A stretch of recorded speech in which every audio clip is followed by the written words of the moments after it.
Welcome everybody. This is Steve Wilson from the State Water Survey, and today our webinar for the private well class is my water safe to drink? Common questions about private wells. We're funded by the Rural Community Assistance Partnership and US EPA. They're also our partner. RCAP is our partner in delivering not only this webinar, but in our class and the work that they're doing with their staff around the country. We all work together along with a few other partners to provide resources and support to private well owners. Thanks for joining us today. So the webinar is, again, part of this national program that's implemented through RCAP. And the materials today, though they follow the free well owner course that we have available on privatewellclass.org, they are not the class. I want to make that clear, and I'll talk more about that later. There's a 10-lesson class that you sign up by email, and it sends you a PDF once a week for 10 weeks. It's self-paced. It has a lot more material in it than we can cover today. And so I encourage you, if you've not taken the class, to sign up for it. And if you're a NEHA member or can use NEHA, National Environmental Health Association, CEs, then I encourage you to go to the NEHA website, whether you're a member or not, or whether you there's a free class. You do have to sign up and have a login, but then you can take the 10 lessons with quizzes at the end of each for continuing education credit and a certificate. We do record every webinar, and we make them available on our YouTube channel and through our webinars page on privatewellclass.org. Many of you ask questions, which we'll answer a lot of those today, but not all. And if you have other questions that come up today, or something that I've said today that brings up a question for you, please use the chat. Katie Buckley is monitoring that, and we'll make a list of those questions, and we'll pull those up at the end and go through those as well, for as long as folks are willing to stick around. So again, talking about continuing education credit, we are an Illinois LEHP credit provider through the state of Illinois, and also we work with NEHA, the National Environmental Health Association, to provide CEs for these webinars. NEHA, you can only get credit for the same course every 2 years in your credentialing cycle. And so, for instance, if your credentialing cycle ended on May 31st, and so you're on a new cycle now and you take this today, you won't be able to take the same course again until 6/1/24. Though the core material, until we get to the questions, is the same.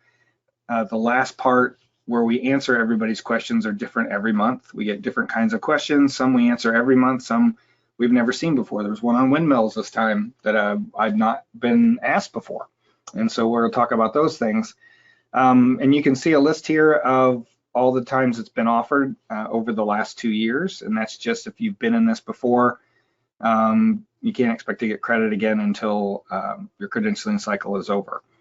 What we provide, a certificate of attendance, a copy of the slides as a PDF, and then we can help with the completed NEHA forms. All of that's taken care of by Katie, and you can reach her at info@privatewellclass.org. So again, I'm Steve Wilson. I'm a groundwater hydrologist at the State Water Survey. I'll talk a little bit about the survey here in a second. And Katie Buckley, who's also part of our program, is a water resources outreach specialist. She's fielding your questions. She helps folks get online for the event. She's does everything for us, all the background work that makes things look good and happen for us. So yeah, she's great to work with. As far as our relationship with RCAP, the Rural Community Assistance Partnership, RCAP is a partnership of 6 regional nonprofits, and these are the names of the 6. Illinois, where I'm at, is part of the Great Lakes Community Action Partnership. In each of these regions, there's a private well lead and a number of staff who work on private well issues.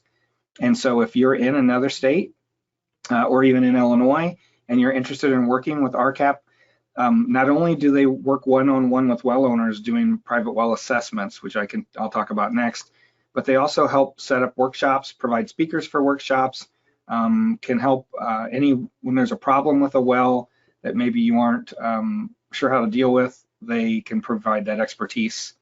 And again, you can reach out to these individual RCAP affiliates or you can contact us and I'll get you in touch with the right person in each region. I mentioned the well assessment. So we have this is just the first page. There's 18 sections in this well assessment. It's really comprehensive. This is one of the kind of the bread and butter of what RCAP does during with our funding and providing service to well owners. They do these one-on-one well assessments. For those of you that are familiar, it's like a sanitary survey, but for a private well. It's a way to determine the vulnerability, what risks they might have, go through all the information and educate the well owner on topics that they might not even be aware of, like backflow devices or information about their septic system, or just to ask questions like, when's the last time you sampled your well? Just so that then when they say, well, I've never sampled my well, they can then give them some best practices about why they should and all that.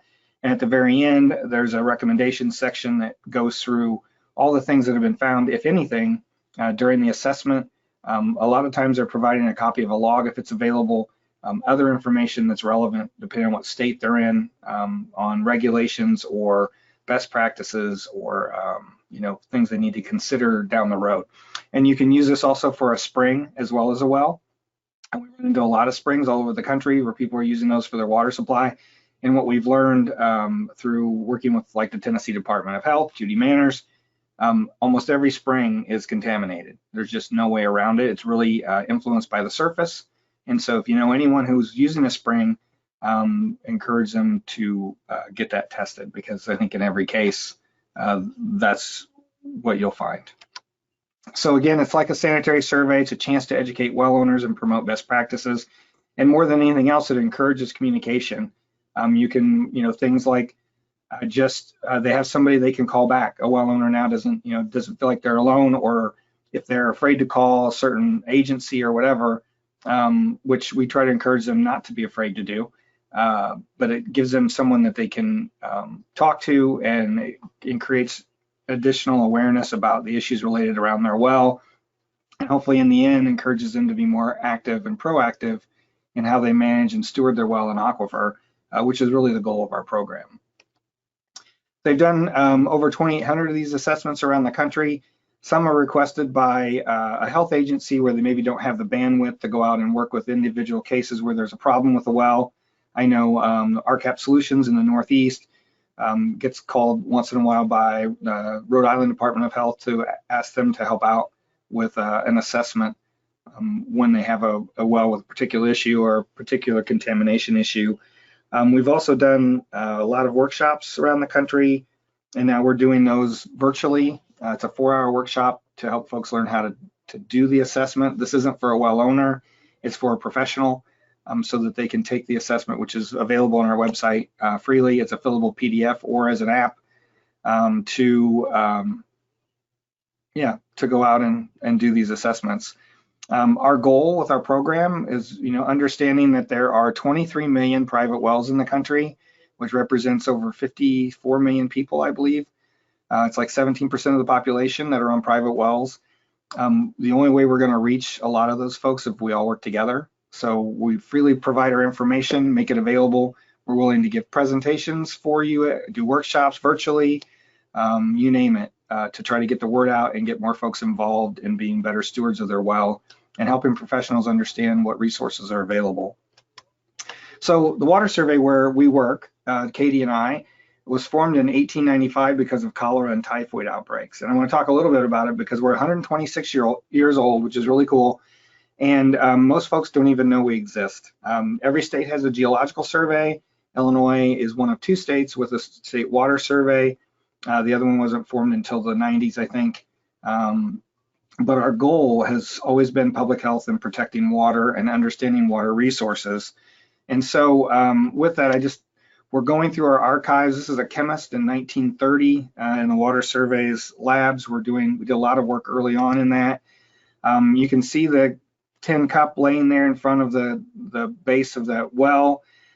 These were outlawed in Illinois in the 20s, these common wells like this in city parks, because of the opportunity for contamination. And you can see the water survey, I guess you'd call that a briefcase there. We're collecting water samples. And this is obviously a long time ago.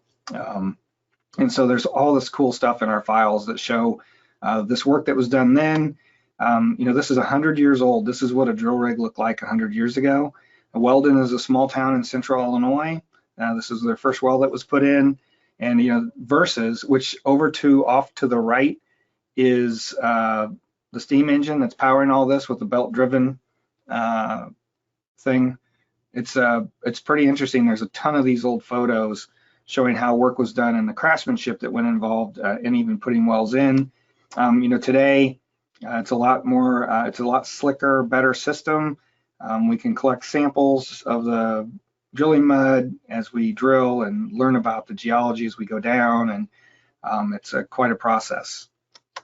So the thing to remember as a well owner is that private wells aren't regulated after they're constructed. So there's regulations in most states about how they're constructed and who can install a well.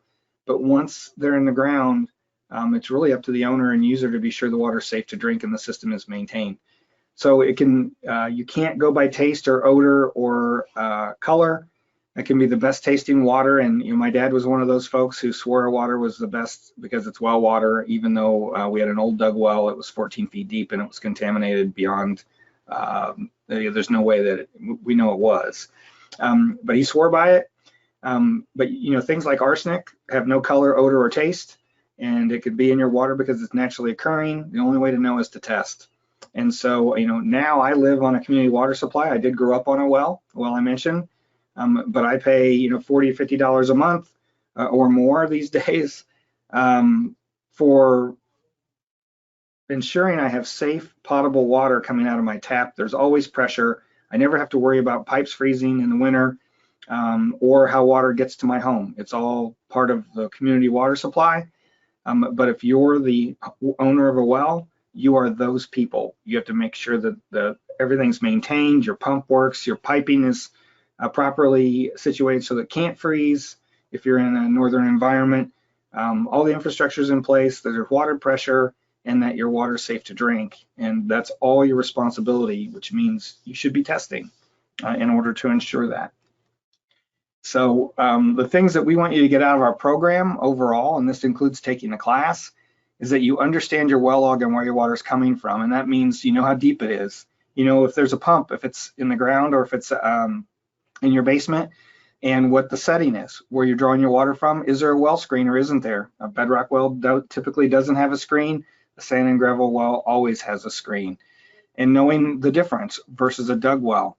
All those things matter as far as protection, how safe your water is from the surface, any surface contaminants, and what your water source is. And knowing, if you're in a sand and gravel aquifer at a certain depth matters in relation to the water quality.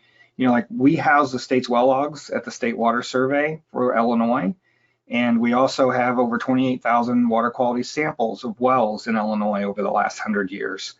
And so with that information, when a well owner calls me in Illinois, I can look up their log, or if they don't have a log, look up a neighboring log, understand the geology of the area, look up the water quality for that area and see what the chemistry is in the groundwater that's been sampled in the past, and usually give people a pretty good idea of whether they're going to have hard water, if there's arsenic in the area, or any other issues. And then knowing what kind of well they're going to put in, if they're putting in a new well, we can give them advice on what well would be the most, the best choice, if you will, best practice, as well as if they're putting in a large diameter well, what they need to be concerned about. So taking the class and going through that will help you learn to ask the right questions and where you can contact local sources of information. Because in the end, we honestly do help people all over the country, and it's really beneficial in that respect.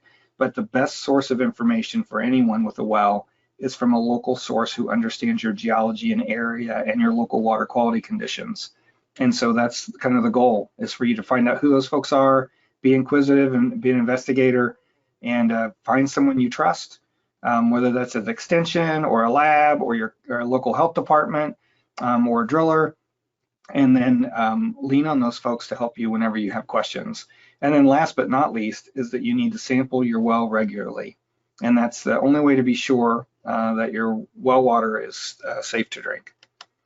So as far as common questions, we get lots of questions about sampling and testing, where to collect the sample, what do you test for, how often, where to get it analyzed, all those things. What do I do when I have the results? You know, it's a big question, the last one there, because some folks are concerned about even getting a sample collected, because if they find something, now what? You know, if we're going to have treatment, we can't afford it, or whatever those issues might be. So we're going to walk through this.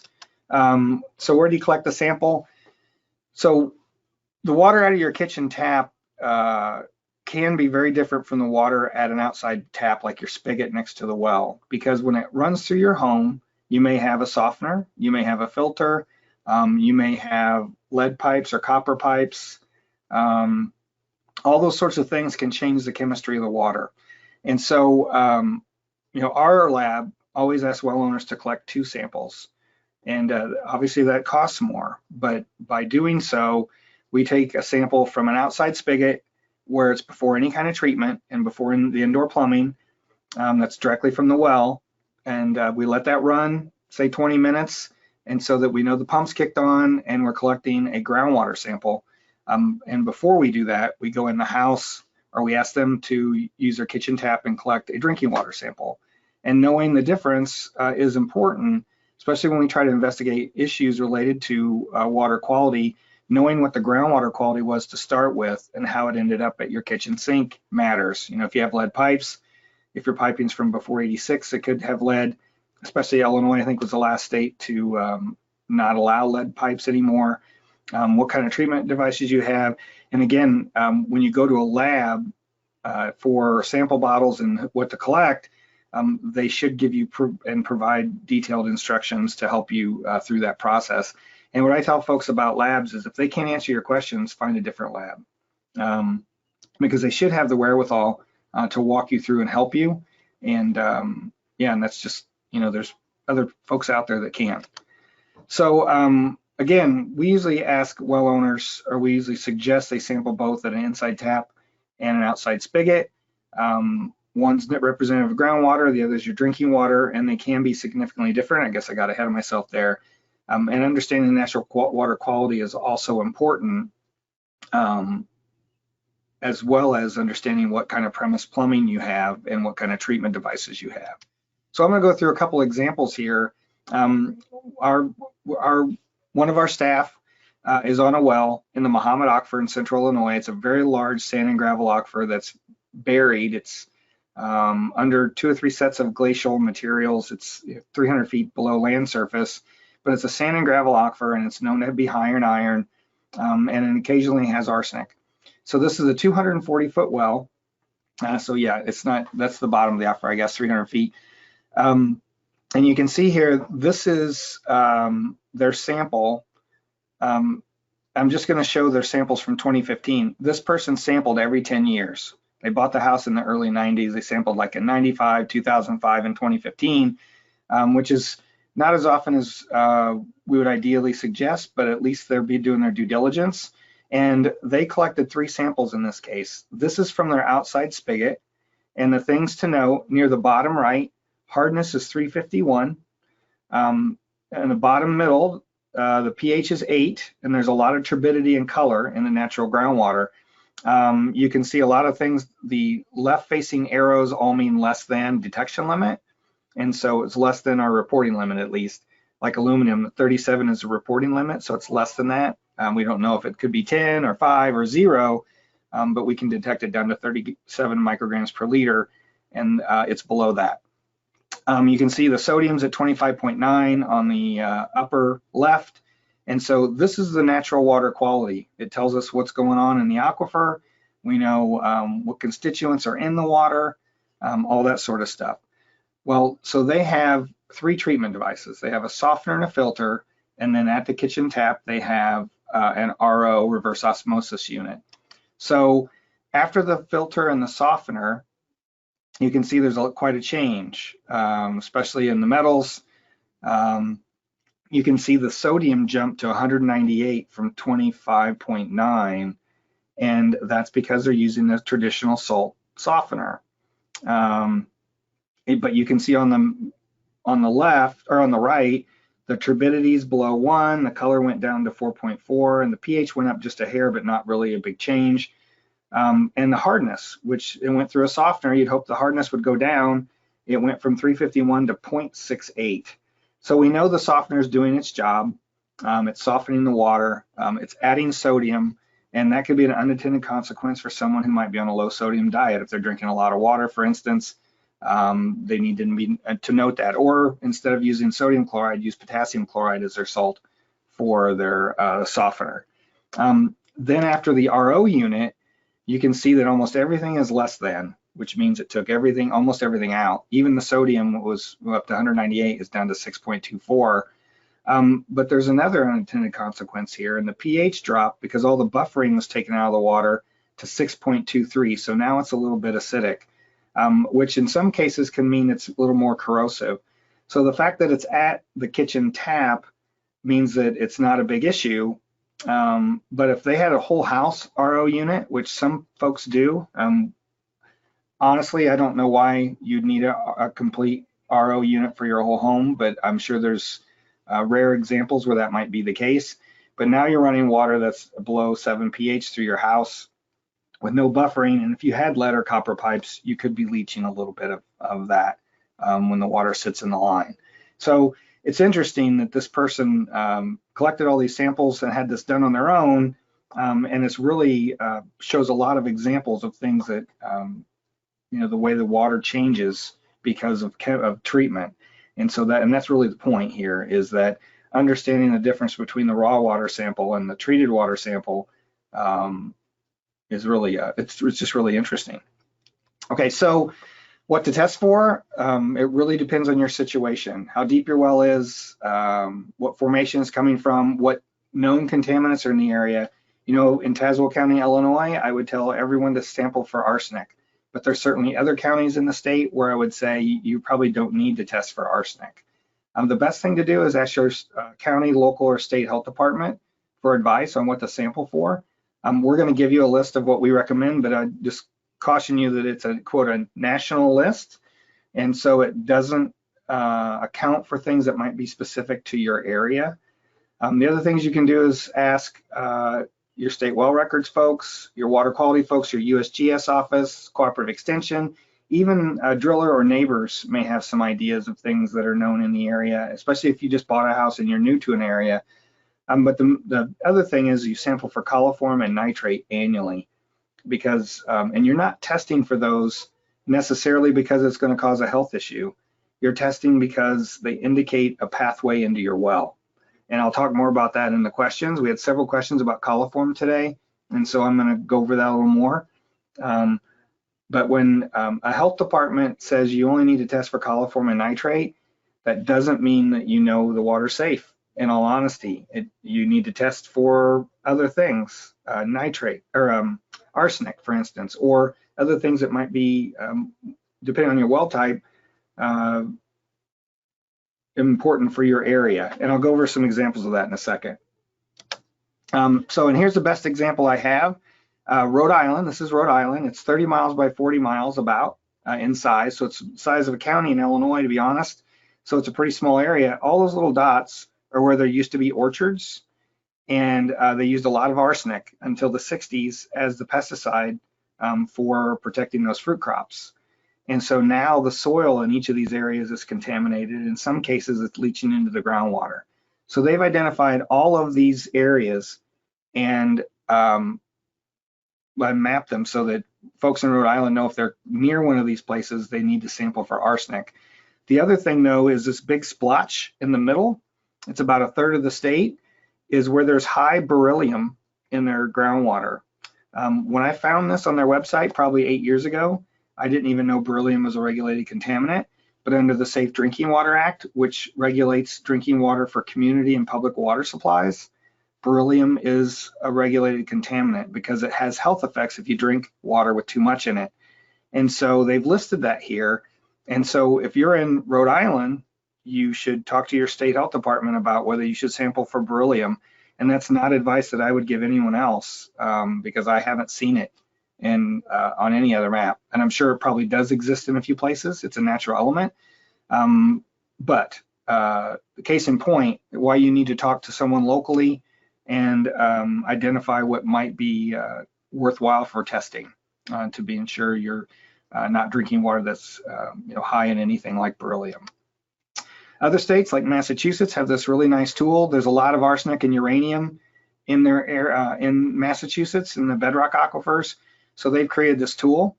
You can type in your address. It will tell you whether or not you're at risk for arsenic or uranium contamination in your water, and whether you should test for those based on where you live. And it even has information at the top there to where to find a certified testing lab for those things.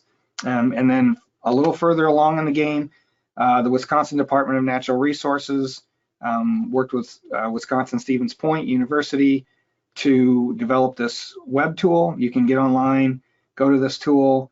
I told it to search for, it's interactive. I told it to search for arsenic by county. And this is an old screenshot. This map's changed. This is probably 5 years old. And all of the blank counties, there's 5 or 6 that are clear and you can see underneath, so to speak, are now filled in. But if an important thing here is, the standard for arsenic for a public water supply is 10 micrograms per liter, or ppb, parts per billion. And so there are 3 counties in Wisconsin where the average sample, groundwater water, private well sample, was over 21, which is twice the health limit that's allowed for a community water supply. Now, as a private well owner in one of those counties, you're free to drink that water. No one's going to tell you you can't. But as a steward of a water supply for you and your family, you want to know those things and you want to test. And if your arsenic is above 10, which is where it's considered, at risk for health issues, then you'd probably want to add treatment. And so you can see the values there.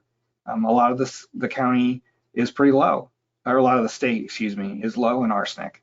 And we have the same thing in Illinois. We have a few areas we know there's a lot of arsenic. It's very sporadic, but when it's high, it can be really high. We've sampled wells over 250 ppb, and it's just, you need to look for these resources and see if your state has them, or even locally in some cases. So here's what we recommend, and we say annually sample for coliform and bacteria. Again, or coliform bacteria and nitrate. And again, that's because if you have either in your well, if you have any coliform bacteria or nitrate over background levels, it could indicate that you have a pathway into your well from the surface. And that's why you test for those 2 things. It's a test of the well integrity of your well. And so, and I mentioned here, Penn State suggests 14 months. Their extension program does a lot with well owners in Pennsylvania.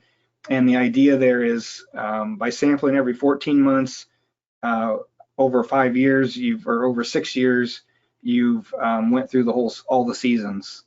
And so it's not always the same test. If you're only testing in July, for instance, or if you're only testing in October, it can have an effect, especially in the spring. A lot of people suggest you sample for coliform and nitrate in the spring because that's when it's wetter, there's more rainfall, and there's more likely to be surface infiltration. And so it's, if you're gonna have it, I guess the theory is then it's gonna probably happen in the spring. But I like the idea of staggering your sampling so that you're actually sampling it under all the seasons over time. And if you're doing your due diligence and sampling every year, then that's beneficial. And then here's a list of things that we recommend: individual constituents, inorganics, and metals. These are all important. I know we are just working with a well owner who didn't sample, who didn't have the alkalinity determined, and something else, chloride, I think. And that really handicaps someone who's looking at the water quality and understanding, especially how corrosive the water could be. There's a bunch of indices that tell you whether water is scale forming or corrosive or aggressive, and they use different parameters. And so this is a good general list of constituents that will help you understand your well water, or a professional can give you advice based on this data. And so the other thing to do, though, again, is to get advice from your local or state health department so that you're not missing anything like beryllium that we talked about earlier. So when to test your well? Well, anytime that's been opened, Once you open your well, and this is showing a well casing that's after a forest fire in Colorado.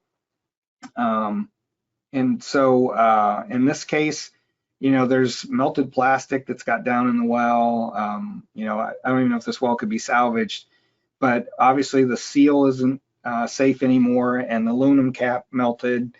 Anytime anything happens to your well, like, this is an emergency response event, and if you have to disinfect your well because you've had a hit for coliform or E. coli, then once you've done the disinfection and everything's back to normal, you've gotten the chlorine out of your system, then you should take another sample before you drink the water. And so really those are when you test your well, along with coliform and nitrate annually, and then every 3 to 5 years for the other things. Things like arsenic, typically, especially in a deeper aquifer, arsenic values don't change much. There's a little variability throughout the year, but especially a deeper aquifer. I manage several monitoring well networks in Illinois, and I have 2-inch PVC monitoring wells in some fairly deep aquifers. And if 5 or 10 years ago it was 40 ppb of arsenic, it's going to be between 36 and 44 the next time. And in fact, we have 25 wells in this one deeper aquifer, and they're all in the 40s to 60s except one, and it's always 3 or 2 or 4 every time we sample, which is like every 5 to 10 years. And so, but those wells have been in since 92, and in that case, if all of a sudden something was very different, the pH was way different, or the alkalinity changed a lot, or something else was very different in the sample, it could indicate that there's been something to disrupt the well. And so, maybe there's a crack in the casing, and it's allowing some shallower water from near the surface to get in the water in the well. And that's another reason to test every so often. As far as getting it analyzed, every state accredits labs because every public water supply has to collect samples every 3 months to meet the requirements of the Safe Drinking Water Act. So a public water supply is either community supply, like the town, I live in Champaign-Urbana, I live in Savoy, but it's Illinois American is our water company for the whole area. And so they do the testing to make sure our water's safe, and they use an accredited lab. They have to by law.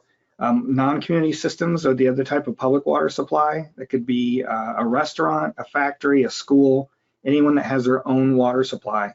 So we have a number of consolidated school districts where they built the school out in the country between 3 or 4 towns, and they have their own wells. And so those are all non-community systems, and they have to test as well. And so so my point there was that all of them use accredited labs, and there's a process a lab has to go through to become accredited so that it can take those compliance samples. That's what those are called. They have to meet compliance with the Safe Drinking Water Act. And so we would recommend that you go to your state website, your state primacy agency. In Illinois, that's the Illinois EPA. In Wisconsin, that's DNR. In New York, it's a Department of Public Health. It just depends on what state you're in, who regulates public water supplies. But they'll have a list of labs that are certified in their state to do those samples, and that's what we would recommend you use. And a good lab, as I mentioned before, will give you detailed sampling instructions, explain things, what you need to do, how to get it back to the lab, and be able to answer your questions. And if they can't, then find another one. There's more labs out there. And so, we work with labs through APHL, which is the Association of Public Health Labs. And we tell those folks, you need to have somebody on staff that can talk to well owners, or they're going to take their business elsewhere. Excuse me. Okay, as far as interpreting results, there are websites and documents online that you can use to get a sense of your results, and I'm going to share one of those with you in a second. But you should really take your samples to a qualified health professional, either your local health department or even your doctor, and get a qualified answer on what it means. You can look all this stuff up. It'll tell you if it's over, the arsenic standard is 10 parts per billion or micrograms per liter. That's called the MCL in EPA jargon, if you will. It means maximum contaminant level, MCL, allowed by law. So if you use one of these websites and it says that your value for arsenic or some other constituent is over an MCL, that means there's a health risk. And so you want to still take that to someone who can give you good health advice. I'm not a health professional, I'm a groundwater hydrologist. And so though I have learned a lot about risks and all those things, I really am not qualified to tell you what to do in that respect. And we leave that to health professionals. One thing you can do is if you do find something in your well and it doesn't seem like it should be there based on advice you get from other professionals, then you can also resample to confirm. Sometimes labs do make mistakes, even certified labs. And if you have bacteria like coliform bacteria and you've done that test, then you should test for E. coli, which is a specific type of coliform bacteria that actually does cause health problems. And so E. coli can be dangerous, and you should boil your water until you've tested and learned if it's in there, and then chlorinated your well, shot chlorinated your well to get rid of it, or disinfected it in another way if you're not going to shot chlorinate. So this is one of those tools I mentioned. This is actually was developed by the New Hampshire Department of Environmental Services. It's called the Be Well Informed Guide and Tool. And down at the bottom it says, the green button says enter your water test results. So if you click on that, and again, this was developed in New Hampshire. Did I say New Hampshire? So for the citizens of New Hampshire, but anyone can use it. And so when you click on that button, it asks you for what New Hampshire town or city you're in on the upper right. You can put in anonymous if you don't want to share. And so that's what I did here. And I typed in 15 micrograms per liter of arsenic, which the standard is 10. I didn't put any of the constituents in, just arsenic. And the nice thing is it's got a drop down for the units. Some labs might report things in micrograms per liter, others in milligrams per liter, some in parts per million, some in parts per billion. Converting those can be a hassle, and a lot of the older websites that are out there that have this sort of tool, most of the time they require you to convert it yourself to milligrams per liter, and we find that that's causes a lot of errors. And so this is nice because you can see what's on your sample result and type in the same units. And again, I use micrograms per liter. So when I click on submit, it comes back and gives me a red X saying it's exceeded the value of the drinking water standard, which is 0.01 milligrams per liter, which is 10 micrograms per liter. And then it even tells you what kind of treatment will work to remove that. So in this case, you've got point of use arsenic absorptive media or point of use RO, which is reverse osmosis. And so the important thing here is if you do need to add treatment, make sure that you're using a treatment device that's certified by a third-party certifier and meets NSF ANSI standard either 53 or 58, depending on which of those two methods you choose. But there's 3 certifiers. There's NSF, National Sanitation Foundation, UL, which is Underwriters Labs. You've seen that on light bulbs, I'm sure, the UL label, or on some appliances, or the Water Quality Association certifies it with a gold seal. And if it doesn't have one of those 3 things on it, that means it hasn't been certified by a third party to actually remove what it's supposed to remove. So for instance, with absorptive media for arsenic, you might find devices that cost $30 and some others that cost as much as $300 to $400. The ones that are $30 are likely not to be certified, and you're not been through rigorous testing, and you're taking a much bigger risk that it's not actually going to remove what you want it to remove. But if you get a device that does have one of those symbols on it, then you're assured that it actually removes what it's supposed to.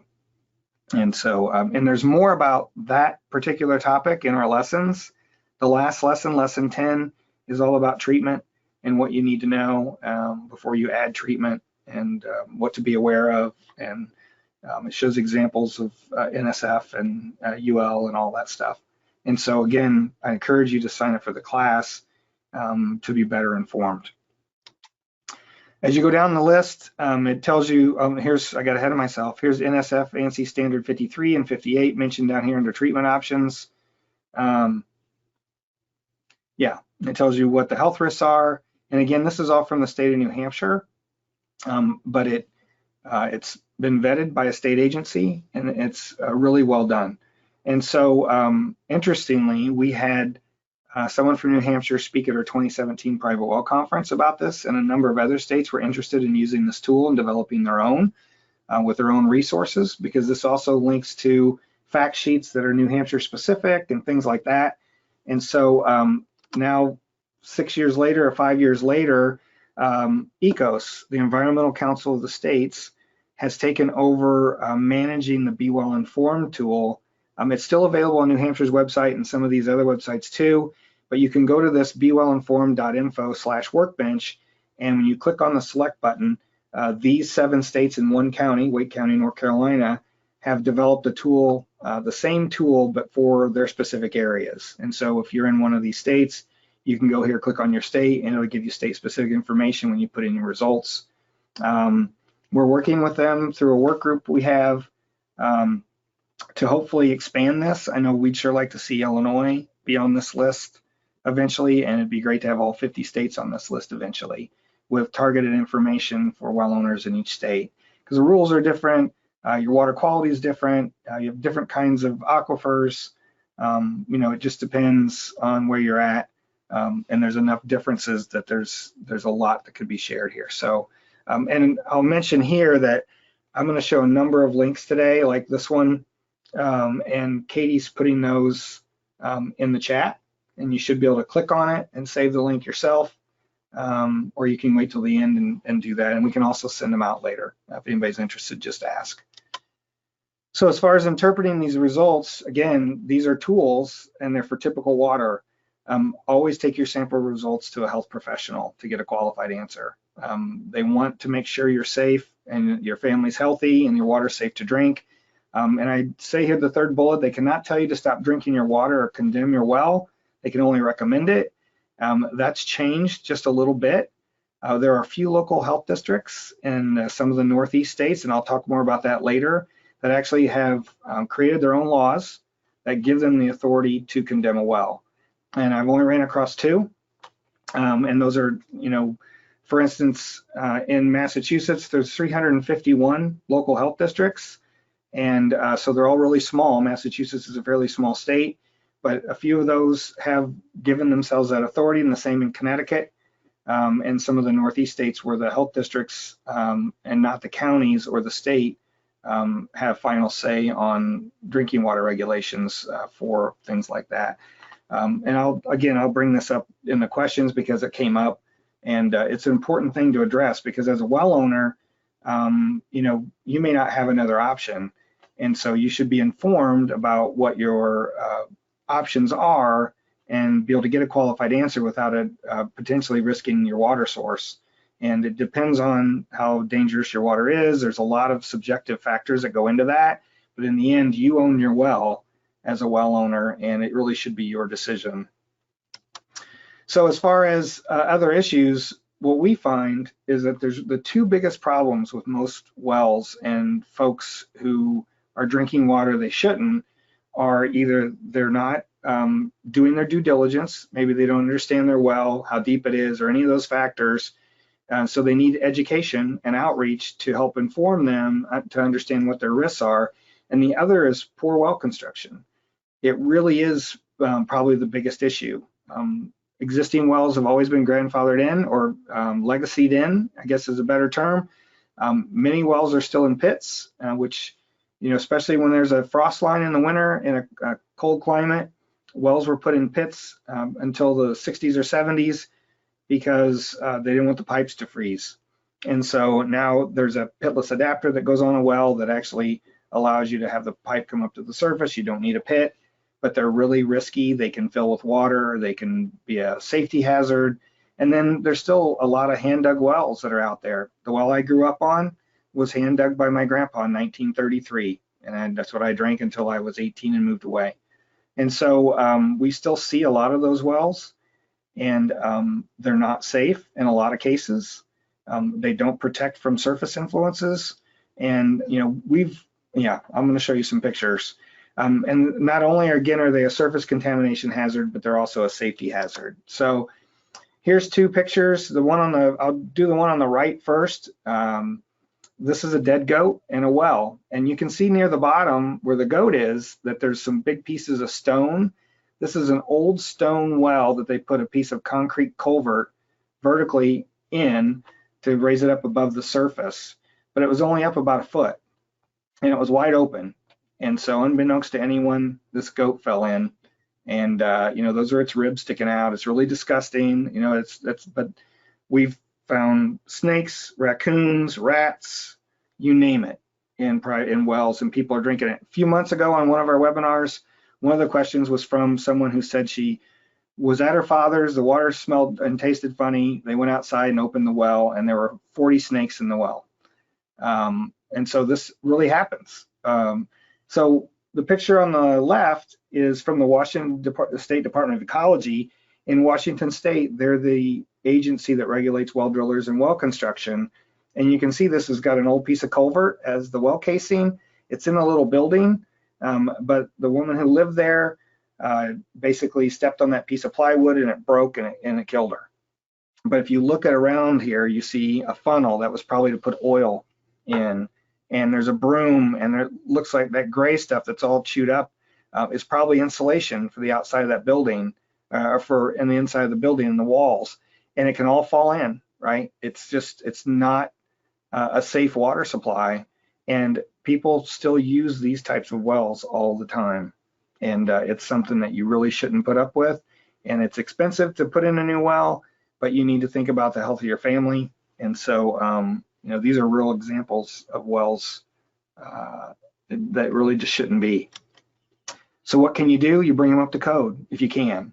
Every state but two have a well construction code that dictate type of well, casing material, grouting the outside of the well with clay to keep the annulus watertight. The annulus, so when you drill a well, you may drill an 8-inch hole to put in a 6-inch casing.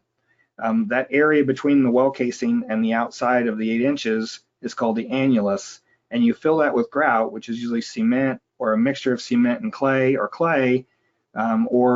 polymer type material that basically works to prevent water from running down the outside of your well and getting to your well screen or getting to the end of the casing. And so a well that's properly constructed today has grout all around the outside of it. And it's above land surface, it's not in a pit. And if you have any questions or you feel your well's not safe, then you should talk to a local well driller or a contractor, or your county or local health department, extension. There's a lot of folks you can talk to, even your state agency that handles well logs. They can get you to the right people to understand what you can do to improve that and bring it up to code.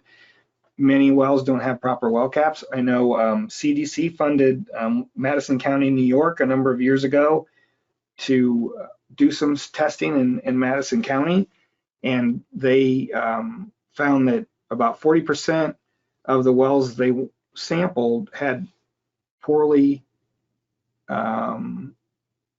improper well caps, if you will.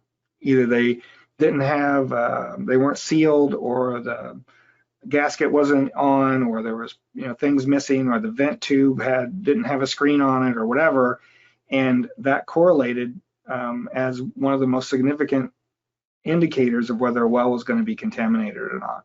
And so your well cap is really important, and making sure your well's sealed at the surface so that you don't have any surface influences getting in your well water, and that's typically where a lot of that occurs. Same thing with abandoned wells. There's an old farmhouse, somebody buys this property with 5 acres, they build a new house, decide to put in a new well. The old well just gets covered over or left or forgotten. And because well logs weren't required for a long time until the 60s to 80s or even more, in New York that was 2000, there's a lot more wells out there than we know of that are on file with each state. And they're a safety hazard. They can be a source of contamination. If it's open, some people take a big old open well and think, oh, this is a great place to throw my junk.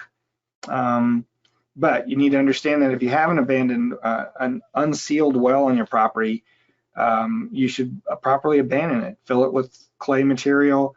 Most states have legislation that basically dictates how you would seal a well to make sure that you're using material that won't let water through. If someone falls in one of those on your property, whether they're supposed to be on your property or not, in most cases you're going to be responsible because it's a hazard. And so some examples, the two pictures again are from the Washington State Department of Ecology. And in the top picture, they're getting a horse out of an old well that was just out in the middle of nowhere. And this Sheldon, Washington man fell 45 feet and walked away into a well. It was in his backyard. He didn't even know it was there. And you know, that should never happen, right?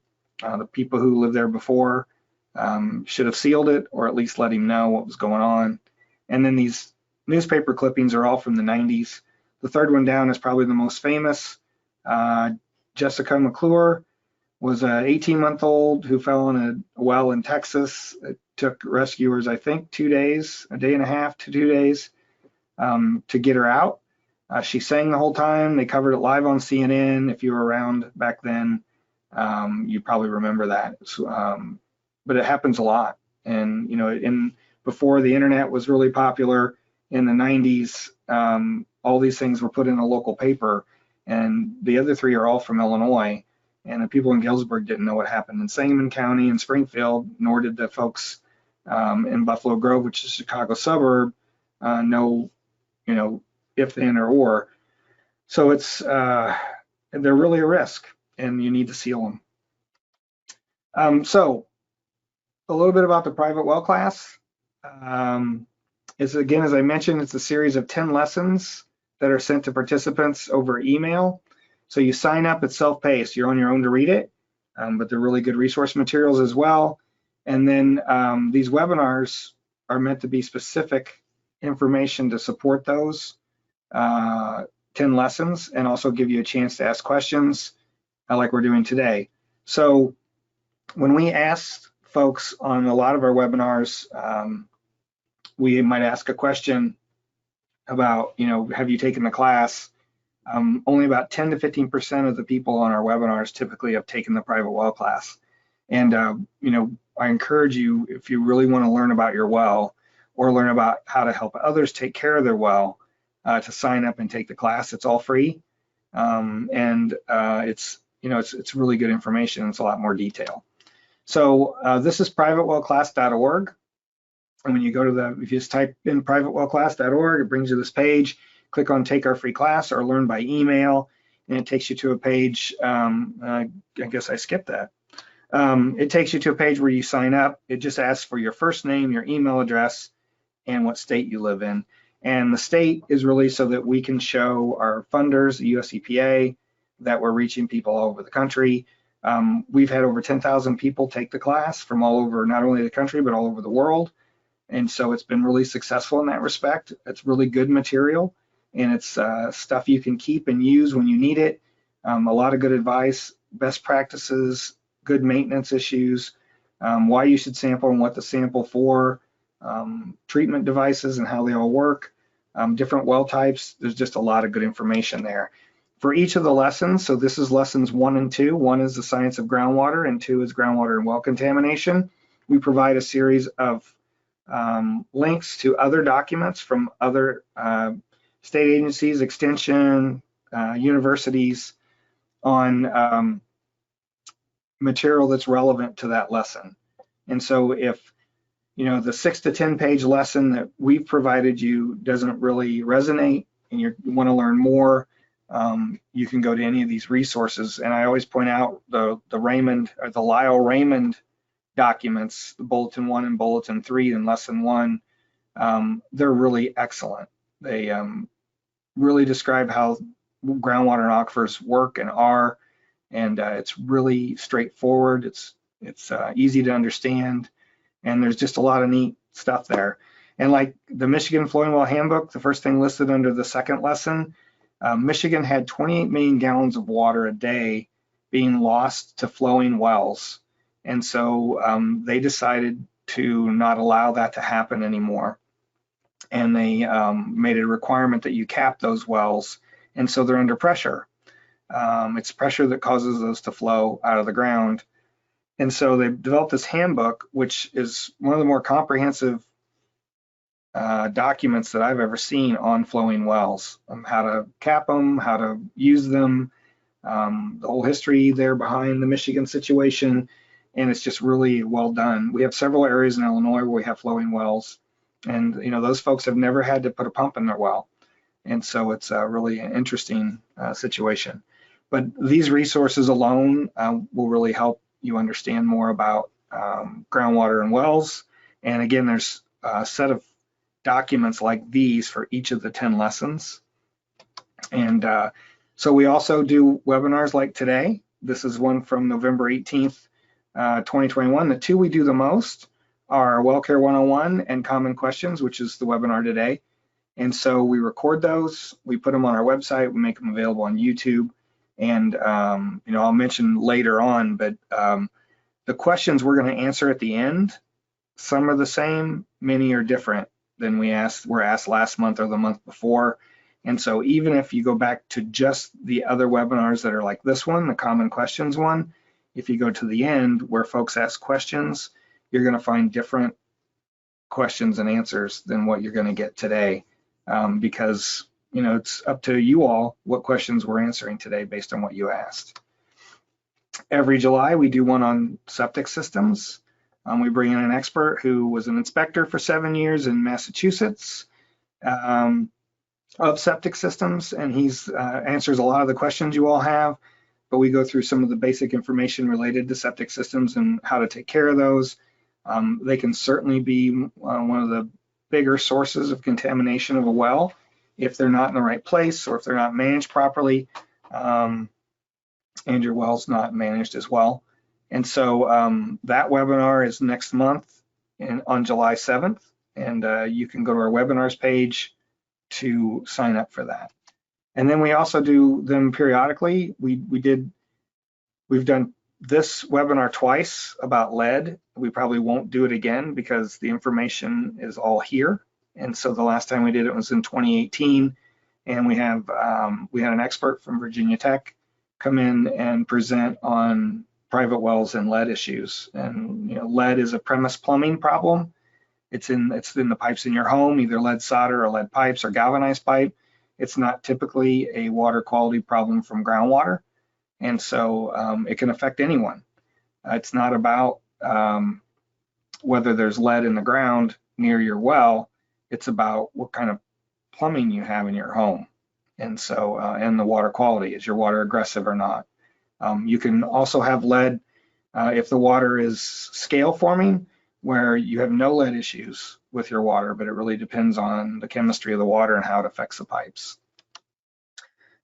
If you go to privatewellclass.org/lead, it will take you to this resource page that we put together. It's got links to things about water filters and lead in drinking water, all the information that we feel a well owner would need to understand their risks if they have lead or copper pipes or galvanized pipe in their home.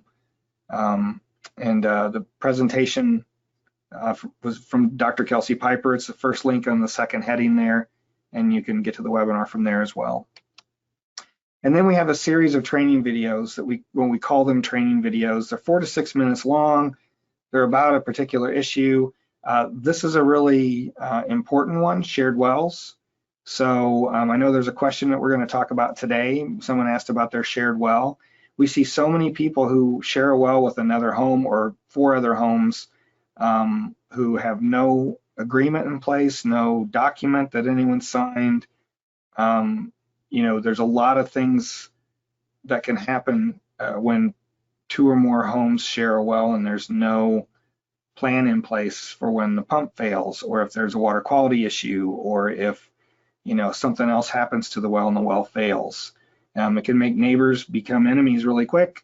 It can force someone who, if the well's on their property, they can just decide they don't want to share the well anymore and leave you without a water supply.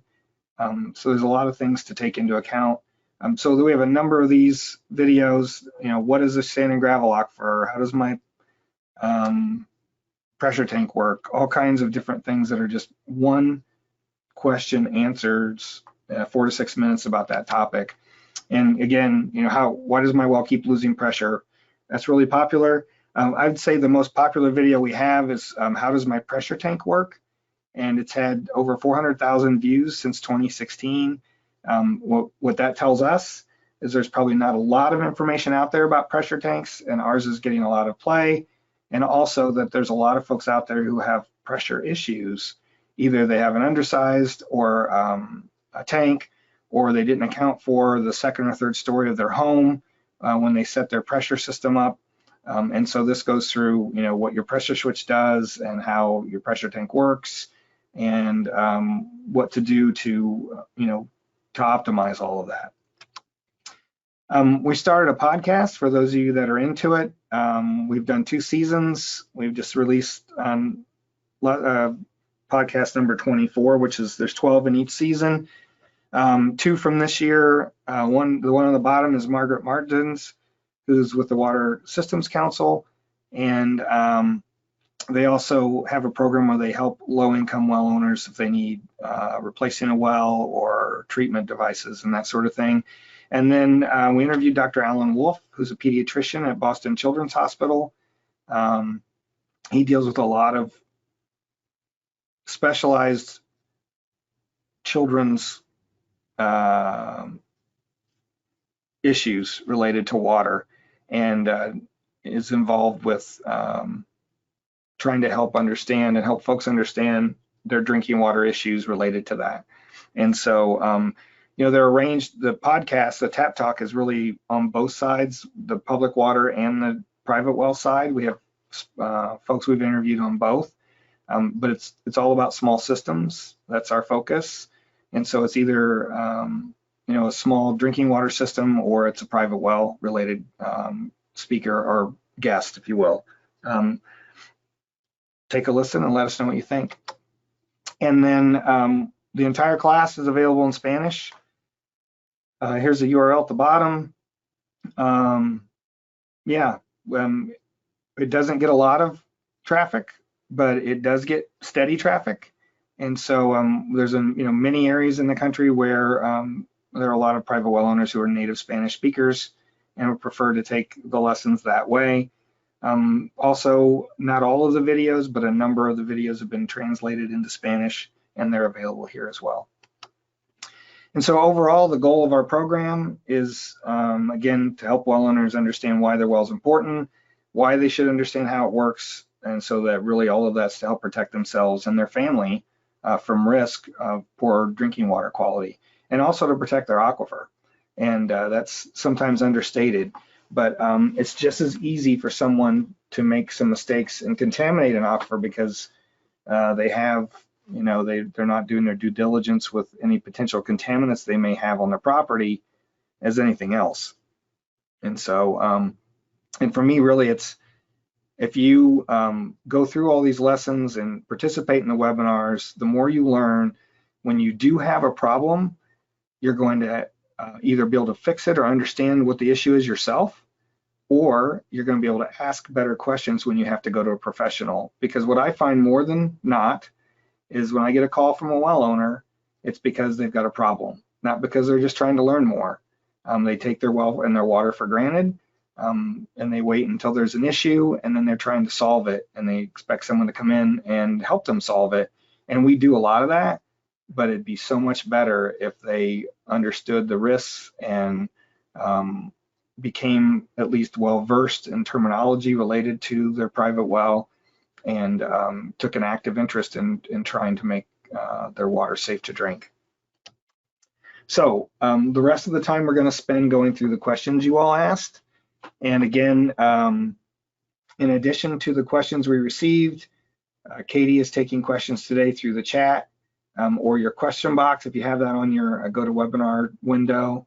And so I'm going to go through some of the questions you all asked in advance, and it won't be all of them. I think there were probably about 80 questions. We'll go through maybe 20 of those. And so I do want to mention all of our past webinars also have questions from participants on those webinars. And so, yeah, and I forgot to change the slide. It says the November 2021 webinar, Well Care 101, has questions related to sulfur smell, well types, and treatment. And that's because for the webinar we did last time on common questions, those were some of the things that were asked. So I probably won't answer questions today that have been asked in the past, or that frequently in the past, because they're available through our other webinar recordings, and you should check that out instead. And we'll try to take on some new things today. I can tell you that this is probably the first time in the last 15 webinars that we haven't talked about well disinfection, because no one really asked about it this time, which is really interesting because it's the most common question we usually get. Can you talk about arsenic levels, limits in well water? And there's a lot of text here, I realize, but the Safe Drinking Water Act requires public water supplies to provide water that's below 10 micrograms per liter, ppb, we just talked about that, to be considered safe, but there's no requirements for private wells. So what's happened is the private well industry and the public health industry basically have all adopted the Safe Drinking Water Act standards as the level that private wells should try to meet. So when we're looking at what's the safety of a private well, if it's under 10, then we deem it as that's your goal. It's better if it has none, but under 10 at least meets the same requirement that public water supplies serving communities around the country, which is the other 83% of the population, have to meet. And so, there's areas of the country where there's no arsenic whatsoever, and there's areas where it's high, extremely high, and treating it's really a hard thing to do.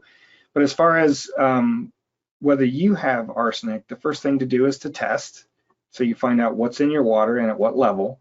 And yeah, and again, we recommend 2 tests, one of your groundwater and one of your tap water in your kitchen sink.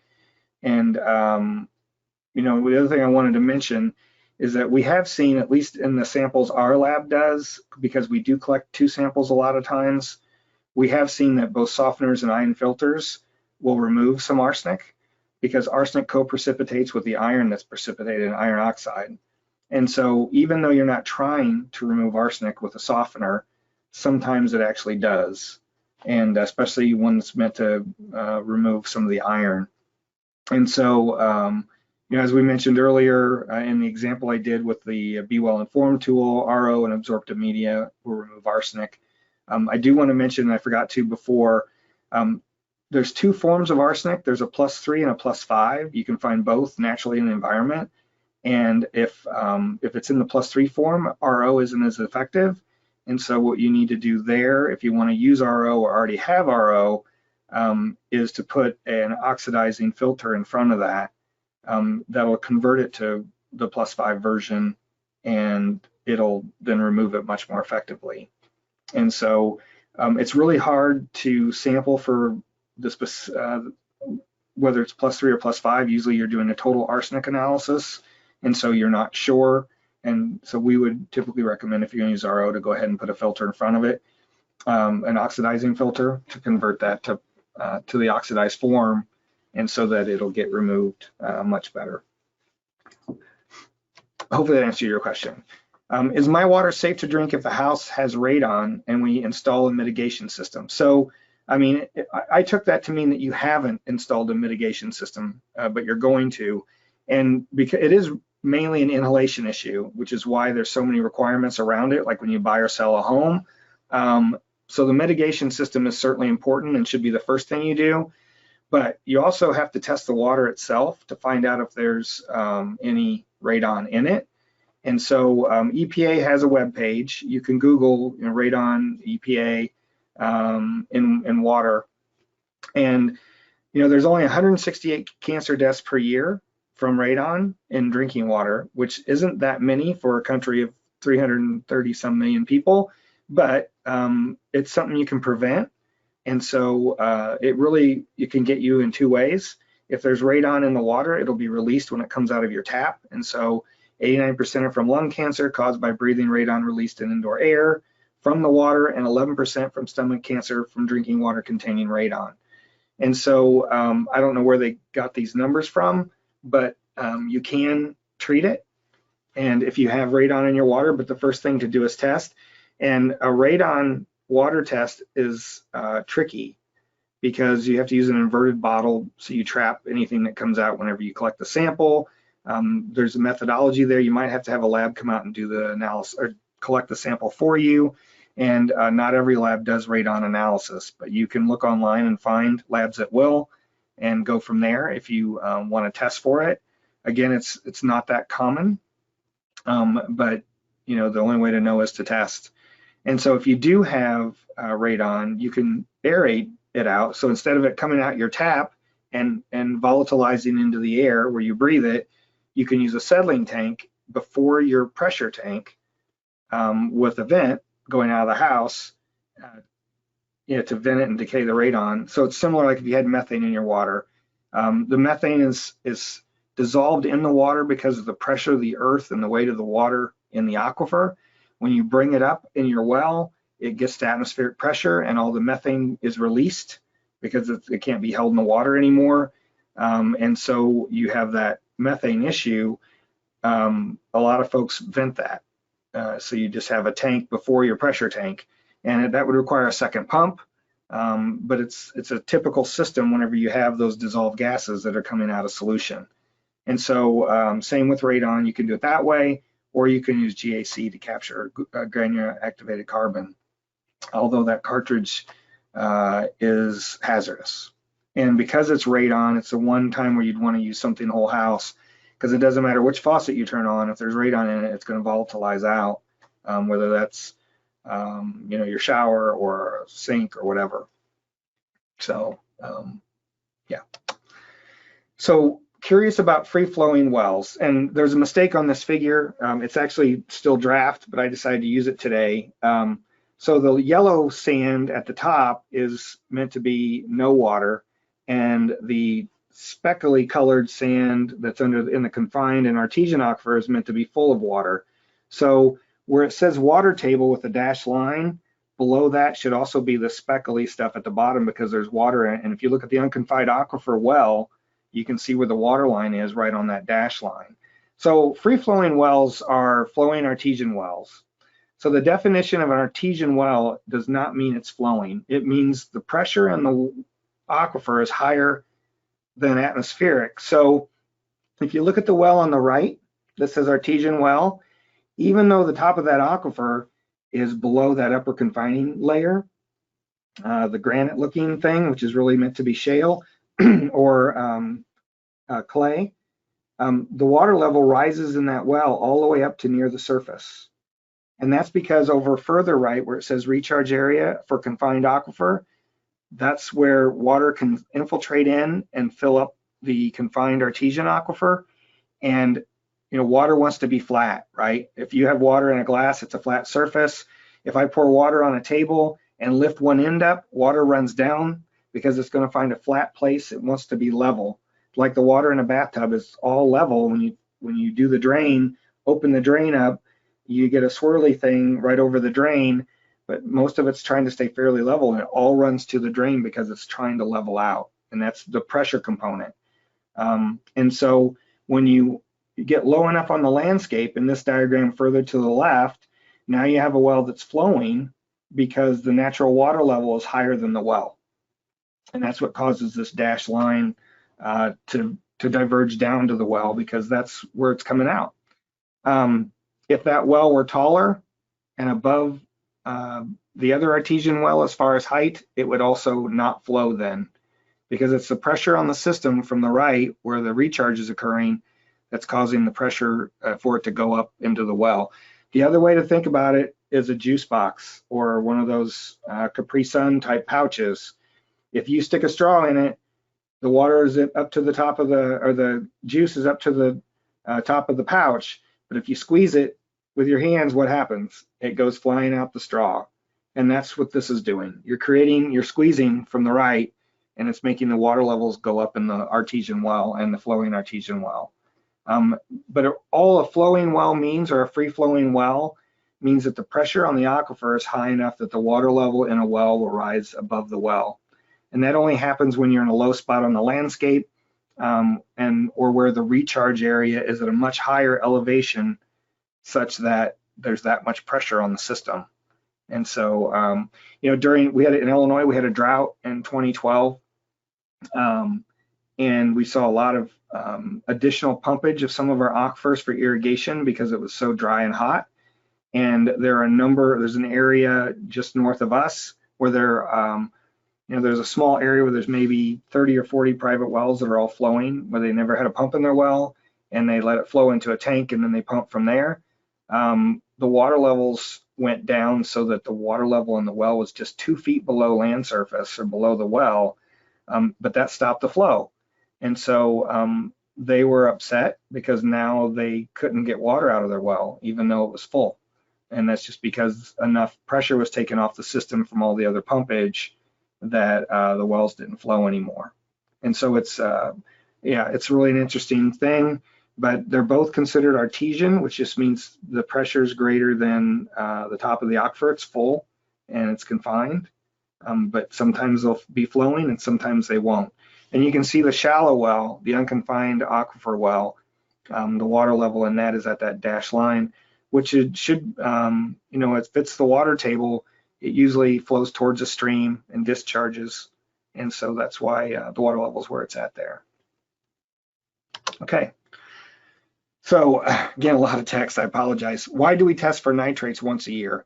So hopefully I've already answered this question, which I had assumed I would, but in case I didn't, because nitrate and coliform bacteria exist almost everywhere in the shallow surface environment, from fertilizers to animal waste to, coliform bacteria, it's in the digestive tracts of animals. It's really meant to be a way to test the integrity of your well. If you have elevated nitrate or any coliform bacteria, it means there's probably a way for surface contaminants to get into your well, and that's a problem. It's either, could either be an improperly sealed well or a bad cap or a breach in your casing. We've seen PVC casing that have been cracked from roots or other things, and that was the source. And so this does not mean, again, it does not mean your well doesn't have any other contaminants in it. It's likely it doesn't, but if you're in an area where there's natural arsenic, again, I'll use that as an example because it's the most common, or uranium I mentioned here, or even beryllium as in Rhode Island, you still need to test for those other things. So many areas you're asked to just do a test for nitrate and coliform before you sell a home, and it's not ensuring that your well is actually safe from any other contaminants. Even in Illinois, I had a homeowner in Macon County, Illinois, contact me. She has 4 kids. She bought a house. They only tested for coliform and nitrate. And 4 years later, there was an article in the paper about the local aquifer having some arsenic in it. And so she had hers tested, and the arsenic was at 150 parts per billion. And so she called me at the university here and told me why it was my fault, and that why doesn't the state do more to protect us? And I told her the same thing I tell every well owner who asks or that I have a chance to talk to. One, it's buyer beware if you're buying a home. If it has a well, insist that you get a test done first before you sign anything. And 2, there's enough, most states, or at least agricultural states, there's enough of a lobby that we're not going to pass certain laws like making every private well owner test, or ensuring that, when a property is sold that there is a test. In Illinois, you're required to sign a document saying that you don't know of anything adverse with a well or septic, but that's far short of having a water test done. There are states that do require a test at property transfer: Rhode Island, Connecticut, who else? New Jersey, and one other one. It might be Oregon. And so in those cases, you do have to have a test done by law when you sell a property or buy a property. Rhode Island's law is the most extensive. It ties it to, I believe, the building inspector program there. And if you do have a contaminant over an MCL, the building inspector can require that home be mitigated or treatment added before the sale can be finalized, or they can actually condemn the property as unlivable because there isn't a safe water supply. But that's the only state that does that. Most of the other states do it for information purposes, like in New Jersey, their program's over 20 years old. They do 13,000 water quality samples a year from property transfers. It's given them an amazing data set of over 200,000 data points related to the water quality they have in their state. And they know where there's arsenic, where there's other constituents.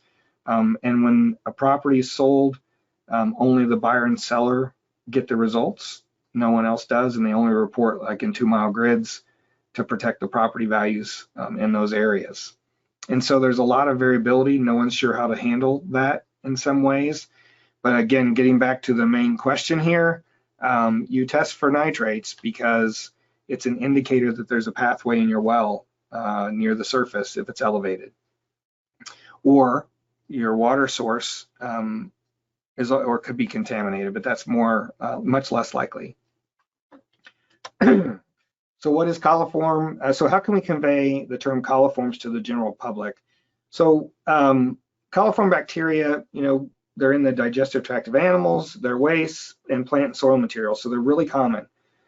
Certain types of coliform bacteria, like E. coli, are harmful pathogens, right? And so the whole idea behind coliform testing is that they're used as an indicator, because if you find coliform in your well, again, it means it's getting into your well from the surface or near surface, which means so can other things that are more dangerous, like E. coli or Astrobac or some other bacteria. So if you have a positive coliform, it means you need to disinfect your well, and that's usually shock chlorination. Again, that adds chlorine to your well and your plumbing. And again, it should kill any bacteria that are in your well. And then once that's done, you test again, and if it's clean, you're good. If you keep having a bacteria come back, it could mean there's a continuous source, like maybe your well's too close to a feedlot or to a septic system, drainage, or the distribution for that. And so in those cases, you'd need continuous disinfection or a new well. And continuous disinfection doesn't necessarily mean chlorine. You could also use UV, but either way, it's killing bacteria and pathogens that can get into your well. So as far as, I think I have another slide here. I do, yeah. So the best thing I found was from the New York Department of Health. And these links Katie's going to put in the chat as well, but they have a excellent website devoted to coliforms and what the difference is between total coliforms, fecal coliforms, and E. coli, what you need to know about those things. This is a URL I think you can share with anyone who asks about coliform bacteria and trying to understand those issues. And on that web page, which is the top link, there's also a link to a PDF, which is the bottom link here. And it's the same material, it's just a PDF that you can download and print and hand out, or you can provide to anyone you're trying to help understand those issues. But it's a much better explanation than I can give you here. And I understand it, but conveying that sometimes is a different animal. So, but it's really well done on that webpage, and I suggest you take a look there. Flooded well house. So we experienced a flood. The well house got some water in it, but it did not go down the well. So this picture is a well in a floodplain. Right behind those trees is a small stream, and the only place that there's an aquifer in the area is the sand that's in the floodplain along the stream from 100,000 years ago when a glacier melted and this stream was a mile wide. Now it's 30 feet wide, and all the sand that was left behind is now an aquifer, a shallow sand and gravel aquifer. So what they did is they have solid casing up to 8 feet above land surface, which is about 3 feet over the 100-year floodplain level. so that it's solid pipe all the way down to the screen. And it's just a pain to deal with the well. You have to get a rig over top of that to pull the pump.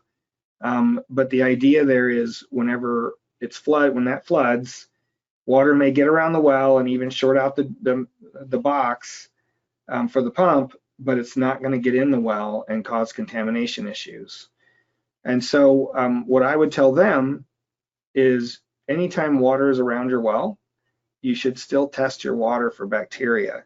Because even though this well was constructed and properly grouted around the outside of the well casing, we know from other work that's been done that the grout doesn't always stay in place the way it should, and it isn't always a perfect seal. And so it's potentially a source of contamination for your well.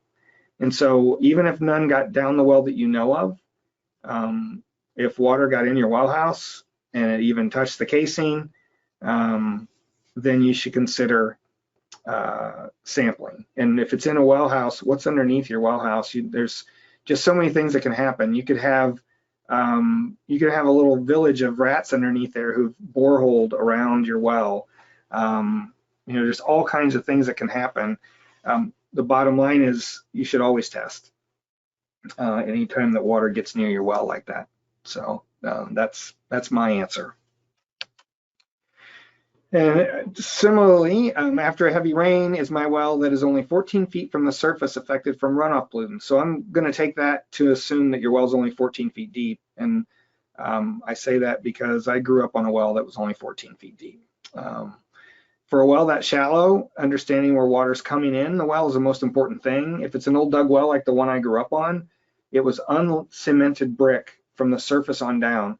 Water could get in our well at 6 inches in between the bricks.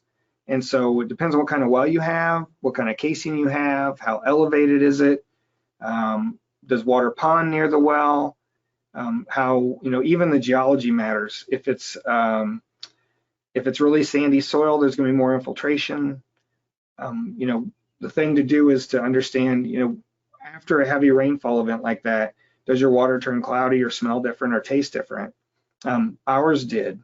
Our water would get cloudy after a big rainstorm. My dad didn't think anything of that, and I was a kid, but it happened. And so those type of wells are definitely affected. And in the end, you shouldn't consider your water supply to be safe if that's the case. And you should consider an alternate water source, a new well, or that's really where you're at, I would think. When I got to college and started working here, I encouraged my dad to put in a new well. He had no interest and would not listen. Just had no interest in doing that. He grew up on it and as well, and he thought it was safe. So that's the way it was. If your well isn't 14 feet deep but is deeper, then it really does depend on your well construction and, again, the surface soil and geology. Where's the water coming in your well? Is it a sand and gravel well where the screen's at 40 feet or 60 feet or 150 feet? Is it a bedrock well? If it's older, maybe your well's 300 feet deep, but you might only have 30 or 40 feet of casing. All those things matter in understanding what kind of risk you might have from a heavy rainfall event. But one thing is also clear. We had someone send us a sample the night after a heavy rainfall event on a house they were going to buy. And when you look at the water chemistry, surface water and rainwater is very much different than groundwater. And when we did the analysis, it was pretty clear that a lot of the water we were analyzing had just got in the well from the surface, and it was not groundwater. And so you should take a sample after a big event and see if the chemistry is different. And again, there's folks here that I work with who'd be glad to look at your results and share information that they've learned if that's the case. So there's a lot of variables there. You can certainly email us if you want to explore this further, but it really matters to understand what kind of well and how deep it is if it's not that 14-foot deep well. Okay, so shared well issues, and I included all this because it really interests me. Our neighbor recently started doing commercial agriculture within 6 feet of our shared residential wellhead. And I'm assuming the neighbor is also on this well, which surprises me because they don't understand that they shouldn't be doing that close to the well. We are concerned over possible water contamination, even though they say they're not using pesticides. Can you provide any information on recommended setbacks of row crops from a wellhead? They are also using the residential shared well for their large irrigation work, and we are concerned about commercial use since it is causing our tank to run dry. We have asked that they stop the commercial agriculture since the shared well is on our property, and all neighbors are concerned about nitrates and other possible issues associated with the agriculture. Okay, so a few things before I go to the next slide, which I have some answers there. I don't know of any setbacks for row crops per se, especially for a private well, but you can look at your well construction code in your state because there are setbacks for a lot of things. The well's already in place, it doesn't matter. That's only during construction. So if there is a setback for row crops or agriculture, it would only matter if a new well were installed. And so the fact that they're using it for irrigation and your tank is running dry, I'm not sure if you mean that you pump to a common tank and everybody gets their water from that, or if you have a tank for yourself, if that's a pressure tank or like more of a cistern or a storage tank. I mean, the fact that there's not enough water, it matters whether that's because they're pumping from the tank or they're pumping from the well and there's not enough water to put in the tank. And so I wasn't sure what to do with that there. The bottom line though is, and I think I mentioned this earlier, unless you have, excuse me, if there's no signed agreement between you and your neighbors who share the well, and the well's on your property, then it's your well, unless it's in your deed or you have some written legal agreement. And so, like I said before, it's a good way for neighbors not to be neighborly anymore, for one. So, yeah, is there a shared well agreement among those using the well? If so, you may be bound by that. If not, and it's not in your deed, then you're the owner, it's your decision. And, you need to find out if there's any rules in your state that might make that not the case. But in every situation I've ever seen where we've had these kind of issues, and they come up a lot more than I would have ever guessed, the person who owns the well can do what they want. They can tell everybody else they can't use a well anymore. They can charge for it, although, there's a lot of other issues there. So what we would recommend is that you work with your neighbors who are sharing the well and set up a legal contract among all the users so that everyone has the same rights to the water and responsibility for shared expenses. That's the biggest thing we see. A pump goes out, there's no written agreement. 3 of the folks of the 4 on the well are willing to put up a fourth of the money, but the 4th one isn't. And all of a sudden it's a big squabble among everyone and there's no real way to solve it other than take that one person off your well, and then you start running into all kinds of other issues. Not having an agreement in place is the biggest problem. And so I do think as the landowner of where the well is, you're free to decide who can and can't use the water, or even not to share it anymore. I don't think you should do that, obviously. I'm all for being a good neighbor. But what you should do is make sure that everyone gets on board. Even everyone puts money into a fund every month, like a water bill, even if it's just $10 a month each, so that when your pump fails, which will eventually happen, or something else happens to your well or something in the system, there's money to fix it. Because relying on everyone to come up with, it could cost $10,000 to replace a pump, depending on how deep and your situation, where you live. Unless everyone, and I don't even know how many wells are on it, if it's 3 of you or 6 of you or 10 of you, you need to have something in place so that you're all in the same boat together.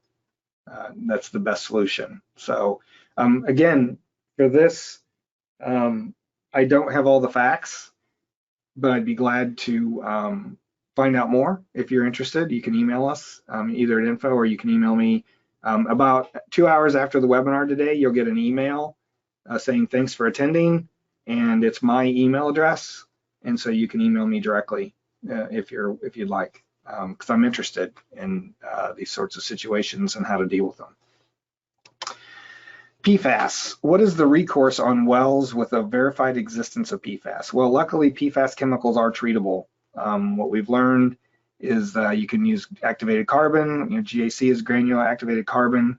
You can also use ion exchange, which anion exchange resins are negative, or no, PFAS are negatively charged, and these resins are positively charged, so they attract and bind them.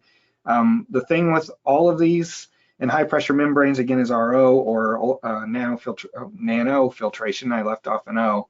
A lot of this, the first link here, the EPA Science Matters Reducing PFAS Drinking Water Treatment Technologies, is for home water treatment.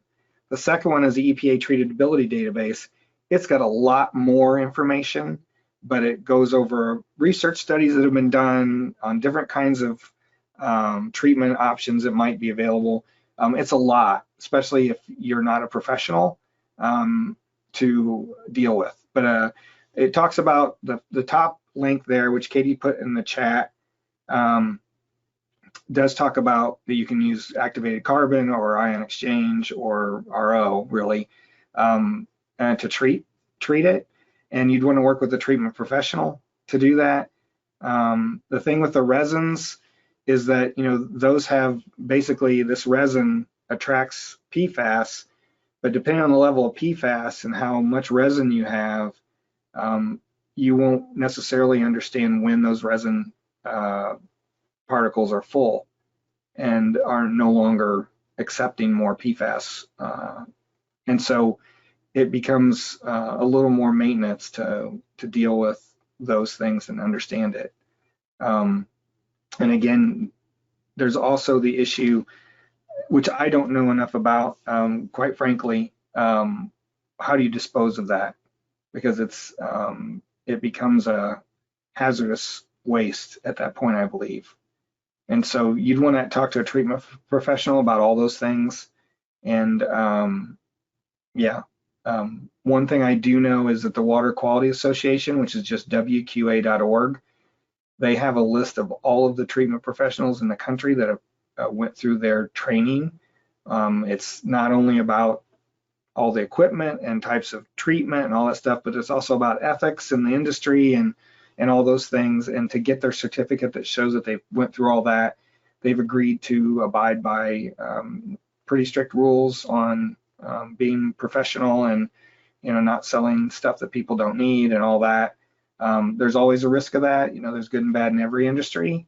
But that's where I'd go look for someone to ask those questions for. And there's probably someone in your area.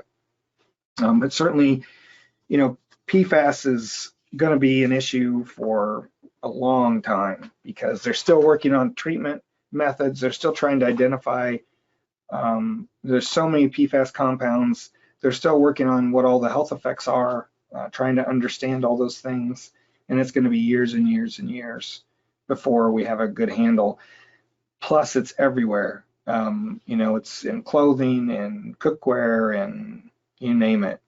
It's not something that can just all of a sudden be taken care of and it's going to go away. We're going to find a lot of PFAS, and it's in the air, it's on clothing, it's, like I said, it's everywhere. And there's a lot of other sources of exposure than just drinking water. But so yeah, I expect PFAS is going to be, we're going to learn more and more and more as the next few years go on. And there's a lot of research going on today on specific things related to PFAS that are going to help us down the road, but they're not there yet. Okay, is a windmill a viable source for pumping water? Well, certainly a windmill is a viable source for pumping water. Maybe to fill a tank with a free surface. You see it like, we didn't have a windmill growing up, but we had livestock, and one of our neighbors did, and it was out one of their fields that was pretty far away. It was just easier to put in a windmill, which basically is a piston pump, right? To pump water like a hand pump does in the old days, but the windmill actually is doing that work. But what about when there's no wind, or where are you going to put the water? I don't see how you could use that for a home water supply. In the end, you could pump into a large cistern or a storage tank with a free surface, but you can't count on, the one thing I do know about windmills is, they don't do their on or off. They're either turning or they're not. And when they're turning, they're pumping water. So what do you do? The excess water just falls on the ground and flows. I know there was always water flowing out of the tank at the one I remember. And so it's just not an ideal situation. And then if you use a windmill to put water into a large tank, one, it's going to overflow because eventually it's going to have more water coming in than you're taking out. And other times it's going to get low because there's no wind and you're pumping too much water at your home. But then to get it out of the storage tank, you have to use a pump. So you're already going to pump to fill your pressure tank so that you have water pressure in your home. Otherwise you won't. And so, I can see a windmill as a backup for getting water in the case of a long power outage. But, in my case, I grew up in central Illinois. The longest we went without power when I was a kid was 7 days after an ice storm. But we had a generator and we used it to keep our house going, our fridge, our freezer, and our well. And that's all it ran. But if you have a long power outage with a windmill, I don't see running pipes under the ground, so you're going to have freezing issues if it's in the winter. It just, there's a reason nobody does that. It just is too complicated. When you're out driving on the interstate in rural Wyoming, you see windmills out for large cattle areas. That's because there's no way to run water to that. And so that's why a windmill's being used. And I know windmills are coming back, and there may be some things about windmill technology that I'm not aware of. But it seems like it's a lot more trouble than it's worth in having a pump put in your well. All right. Is it a common recommendation to have a private well owner contact the local health department? And I did LHD for local health department or district because otherwise I wasn't going to get all this on the same page. So this seems like a loaded question, and I just flat out, if you're asking if we recommend that, kind of to get a feel for our program, I almost always do. I think, and I already did that earlier today. I actually had a well owner in Southern Illinois contact me over the last few days, going back to last week, and I told him he should contact his local health department about what they should test for there, in addition to what I might tell him. So we do, but many well owners tell us they're afraid to go to the local health district because they might force them to stop using their well. And as I mentioned earlier, I tell them that 99% of the country, the local health district doesn't have the authority to tell you can't use your well. They can recommend it. They can say it's really a bad idea for you to drink your well water. The person who had the 150, well, no, that's a different person. Another person who had 4 or 5 kids, we sampled their well, and they had arsenic at a really high level. And the guy was like, well, I've been drinking this my whole life. And I'm like, well, you should really talk to your local health department and talk to them about what the health risks are, because you may have drank it your whole life, but I don't think it's a great idea for their kids, all that stuff. So the bottom line is there are a few local jurisdictions, like in Connecticut, I mentioned earlier, where I went out to give a talk to a bunch of local health districts. And during the break, one of them said, yeah, we just passed our own rules, and I've actually condemned 2 wells, and it shocked me. And this is 5 or 6 years ago. And so they do have that authority. And so what I tell well owners, and some local health districts might not like this a whole lot, but I do tell them that they should contact a local health district as their best practice, and that's what we give them advice to do. I mentioned the well owner already. But I also tell folks, if you're in another state and you don't know the rules, call your local health district or health department and ask them what their authority is. And if they say, I ask them flat out, if I share my water quality information with you, can you condemn my well? And if they say yes, then I'd find someone else to ask, another health district where they don't have that rule, or a state health department that doesn't have that authority. Because the The sad thing to me is that in places like in Connecticut, every local health district can set their own rules. And what that leads to is unequal health protection under the law. I can live in a house on one side of the street and be held to, if I share my sample results, I might end up not being able to use my well. And that's a risk because I don't have another source, I don't have the money for a new well, and I don't have the money for treatment. On the other side of the street, it's a different health district, and they have no rules. So I could even, if they let me, I could even have some, yeah, no, that wouldn't work. I won't even bring that up. But that's why there needs to be regulations, if there's going to be any, that are equal for everybody. Because some health districts have the wherewithal and the experience and the expertise to deal with private well issues, and some don't. And so they treat it differently. They pass their own rules differently. In some cases, they're really aggressive about passing local rules because they want to have that authority. And it should be equal for everybody. And so that's why I'm against that local. We have 102 counties in Illinois and about 85, I think, health departments, because some of the counties are lumped together where they're not very populated. They all follow the same rules based on our state Department of Health. We inspect wells when they're installed. We require testing when they're installed. And after that, a well owner's on their own. But then Massachusetts, I'll use them for example because I don't know how many health districts there are in Connecticut. It's 1/5 the size of Illinois, the state of Massachusetts is, and they have 351 local health districts that all have the authority to pass their own rules. And some are really stringent, some have the ability to condemn a well, and some have no rules whatsoever. And the state really can't do anything about it. It's up to the local health district. That's a lot of people, 351 boards made up of some doctors, other stakeholders, some who may know nothing about private wells, who are making decisions for everyone in their district, when there's a lot more knowledgeable people at a larger scale that could set something that's much more appropriate for everyone. And so I'm glad to talk about this for whoever asked that question anytime. You can email me. But I don't agree that everyone should have to test every year by law. I think that's intrusive. I think we need to educate people. There's again, I said earlier, the two biggest problems are uneducated well owners and poorly constructed wells. It's not flooding, it's not PFAS, it's not lead, it's those two things, and we can do something about that. So yeah, I talked too long about that probably, but so I apologize. Someone asked, how can I arrange for you to teach a class for local realtors to obtain CE credit in Minnesota? Just send me an email. I'd be glad to set something up. What we've learned working, we do a realtor webinar once or twice a year, but it's not worth CEs because for realtors, because CEs are approved state by state. Your state realtor, whether an accrediting body, whether it's the State Realtor Association, whatever, has to approve CEs for each state. All your licenses are state licenses.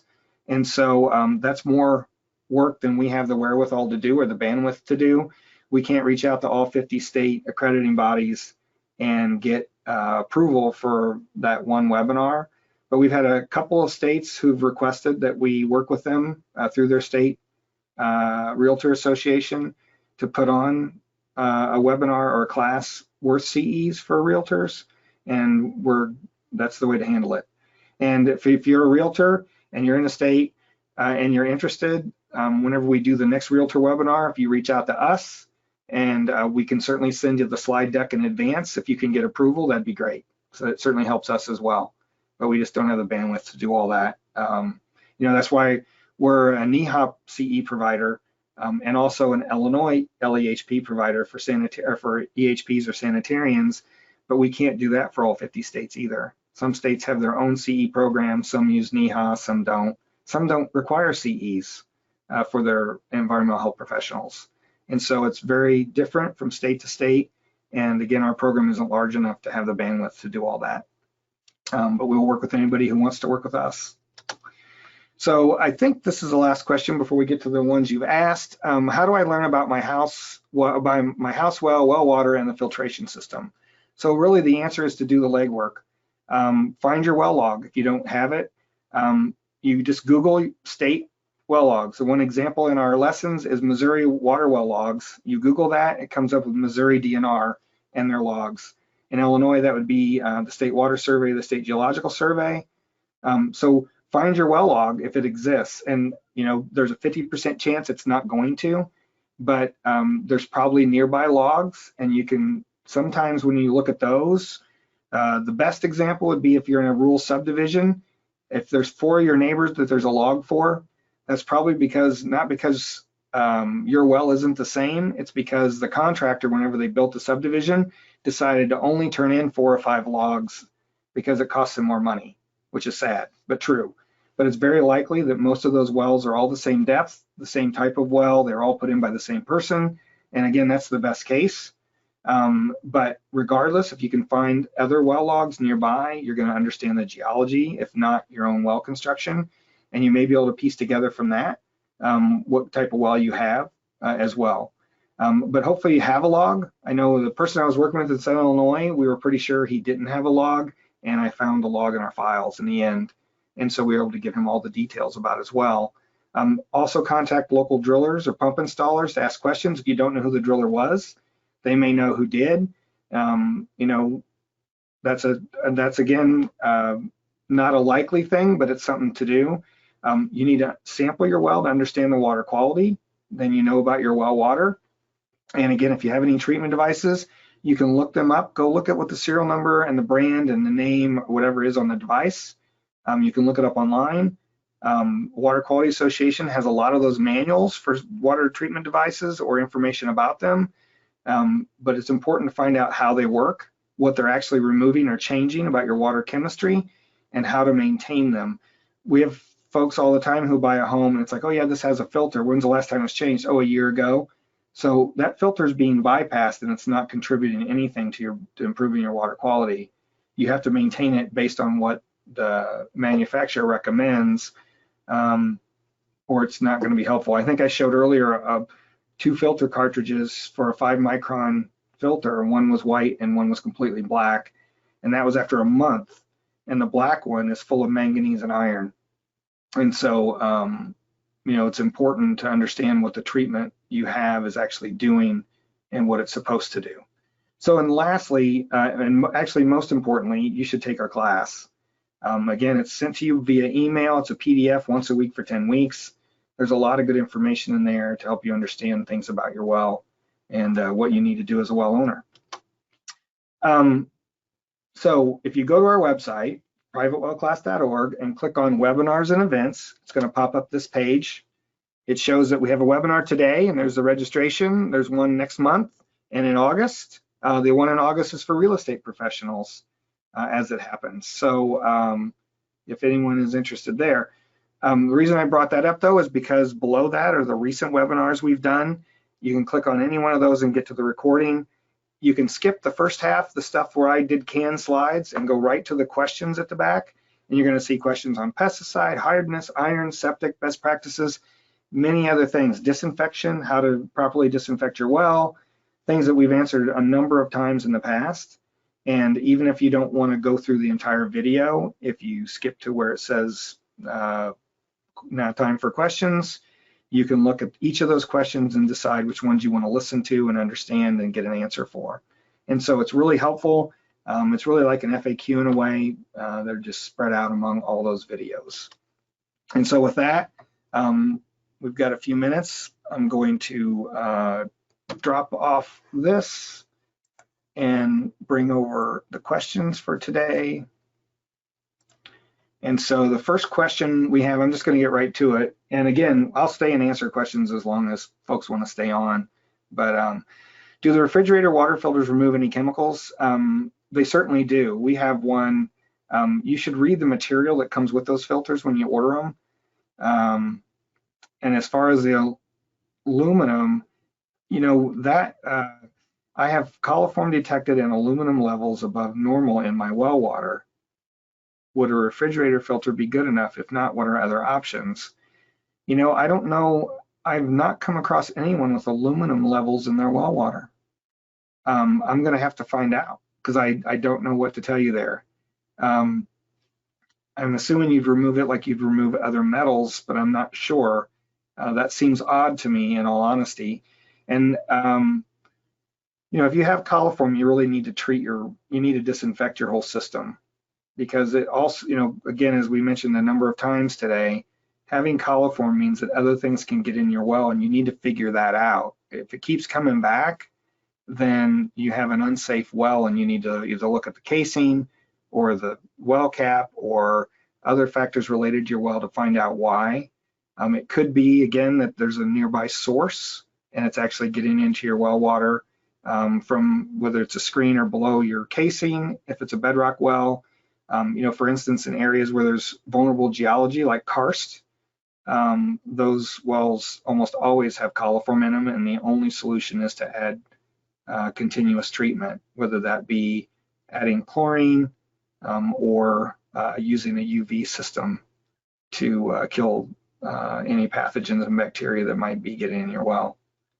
So that's really your options, but I would never just rely on a refrigerator filter unless you're sure what it's supposed to remove. And I'm sure there's, depending on with technology today, there's probably 5 different filters available for your fridge, and they all do different things. You need to really investigate that and look into it. So, okay, would wells that are shared between 2 households or more be required to test every 3 months? No. So the rule is, now I say that except possibly in Washington State. So the federal rule with the Safe Drinking Water Act is 25 people or 15 homes on a well constitutes a public water supply. So we see some subdivisions where they only have 1 or 2 wells for everybody, and they are considered a public water supply, and they do have to test and have a licensed operator and do all the requirements under the Safe Drinking Water Act. But Washington State is the only state that I'm aware of where they actually regulate down to more than 1 home on a well. So if you're in Washington State, you need to look at their Washington State Department of Health's program for community water supplies or public water supplies. And there's a special class of systems where they do require sampling. I don't know any of those specific rules. I don't think it's as rigorous as it is for a traditional public water supply. But you would not have to, in any other state, you would not have to test every 3 months if you have a well that's shared between less than 15 homes. And that's a simple call to your state primacy agency, which is the agency responsible for public water supplies, to talk to them about what their rules are, just to be safe.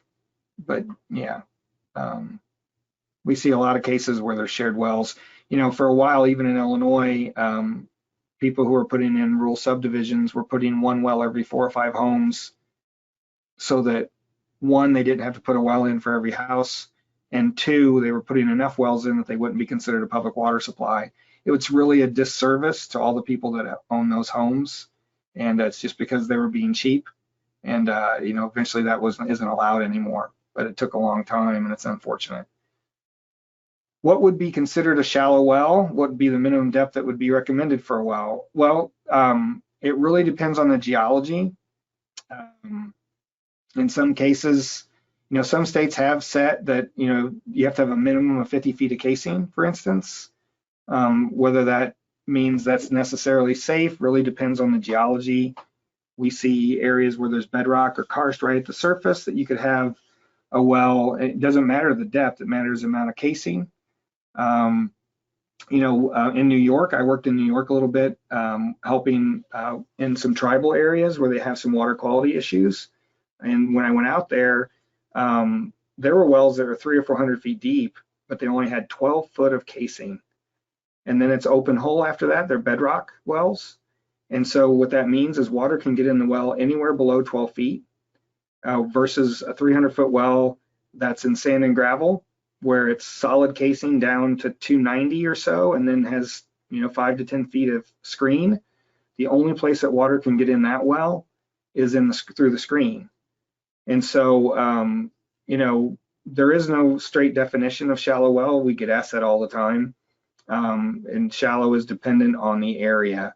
And, you know, if, you know, we have some areas here in Illinois that have been glaciated where there might be 60 feet of till that's all mostly clay and silt above a sand and gravel aquifer.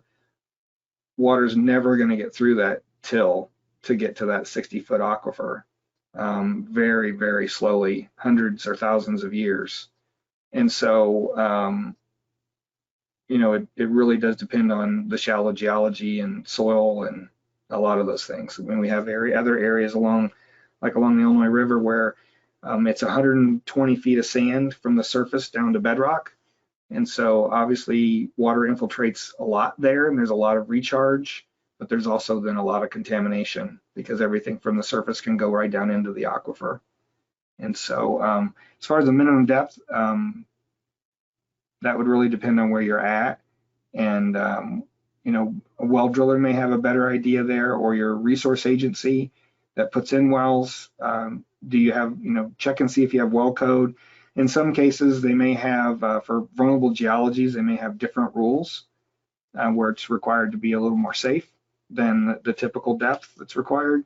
Again, there are 2 states that don't have well construction code. That's Alaska and Pennsylvania. And so, yeah, that's about all I can say there, I think, without knowing more information. What about safety for renters? So this is really a tenuous issue. I know we had someone on our podcast from Vermont who they have a law for renters, but it's very poorly enforced. The only other example I have for that is my son rented a property in the country that had an old dug well. And when I went to look at it, it had a broken concrete pad on top with an old hand pump that was leaning to one side. And I was concerned. So I called our county health department and just said, you know, I'm concerned about this. I want to get a sample done. Well, I did. I asked them, what are our options here? They said, you know, we will certainly lean on the owner if you want us to, because it's unsafe to drink. I actually ended up not doing anything because my son felt like they would kick him out of the place. And so we argued a lot about it, honestly. And in the end, he moved eventually. But it's something you need to take up locally and find out if you have any recourse. It depends on, I think most states don't have rules for renters, and it's an issue we all need to make more vocal, because you know, if you own a property and you decide not to take care of it on your own, that's one thing. But if you're renting it and making money off of it at the expense of somebody's health, that's really not the way it should be. And we had someone actually talk at our private well conference last week about a similar issue with renters. And it again, someone needs to take up the cause for renters, because I don't think there's a lot of good rules out there. And even where there are, it's an interesting problem. So yeah. Any classes, resources available in Spanish? Yeah, I mentioned earlier, maybe you asked this before, but we do have our class. You can get to our Spanish site from our English site. So if you go to privatewellclass.org and go to the bottom, I think there's a link then to our Spanish version of all that. And yeah, if you want more resources, if you go to our resource page, like to sign up for a newsletter, and our newsletter is for professionals, not for well owners. On that same page, if you scroll down, there's resources available, like a brochure. It's a trifold brochure that we give out to like local health departments so they can hand them out to well owners. We've given out over 80,000 of those to 450 or so different entities over the last 3 or 4 years. That is also available in Spanish, and it's a good tool to hand out to well owners to give them more information. If you're interested in that, take a look. You can email us. We probably have some available we can send you, and again, they're all free. Okay, can you tell me about radon in my well? I live in Ohio. My house has a radon mitigation system. Well, we don't know if you have radon in your, it would be in your well water. And so, I mentioned that, I answered that question earlier. Hopefully, I already answered that, I guess. This would be my take. And so, contact me later if you have other questions, but we can send you that slide. I also have someone in Ohio I can get you in contact with if you let me know and they can look into it. Again, radon in well water isn't, it can cause problems certainly. And so it's something that you should be aware of, and getting a radon sample means finding a lab that actually will do that analysis. But it certainly can be done, and if you're concerned about it, I certainly would. So I know it's just not like collecting a regular water sample. That's really the big trick. You've got to invert a bottle and do some other things, and I've not ever done it myself. I know some of our staff have here, but I'm sure you might have to have a lab do it for you, or unless they give you really good instructions. But hopefully I've already answered this. I have high levels of iron bacteria. Is iron bacteria and coliform bacteria the same? No. It is orange slime buildup. Iron bacteria are harmless, other than they can harbor other bacteria. Sometimes it can cause a smell, the rotten egg smell, because a lot of times it's not just iron bacteria, it's also sulfur reducing bacteria. But when you have those things, they're natural in groundwater, and they typically do cause some kind of odor, which is really where the problem is with those. And that orange slime buildup you're talking about, when you have biofilms forming on the side of your well or in your plumbing, they can harbor other things and help them grow. Even things like, some other bacteria like Legionella, which is rare, but to have a problem. But it's something you don't want to have in your system. And so when you have that slime buildup, those biofilms, you might have to disinfect 3 or 4 times to get rid of them, because you basically kill a layer at a time. And if it's very thick or had a chance to build up, and typically what ends up happening, because iron bacteria is ubiquitous, if you will, in groundwater, and you have it in your area, then they're going to come back. And so a lot of times our recommendation would be to switch to continuous chlorination as a treatment. So, communities chlorinate their water and have to have a chlorine residual throughout their whole distribution system to every home that's on a public water supply. You could add a chlorine treatment system that does the same. And really it's to control that bacteria in your home and anything else that might come with it. So it's a tenable problem, because they'll come back typically. You can't really, it's just one of the factors there. Okay. Again, anyone who's interested, feel free to email me. Thank you for your time today. We're a little after 3. I appreciate everyone sticking around. And you can contact, let me put this up at the end. If you're looking for CEs, email us. I haven't given Katie the PDF of these slides yet. I'll do that as soon as we're done here. And we'll see you hopefully next month. Thank you. Thanks, Katie.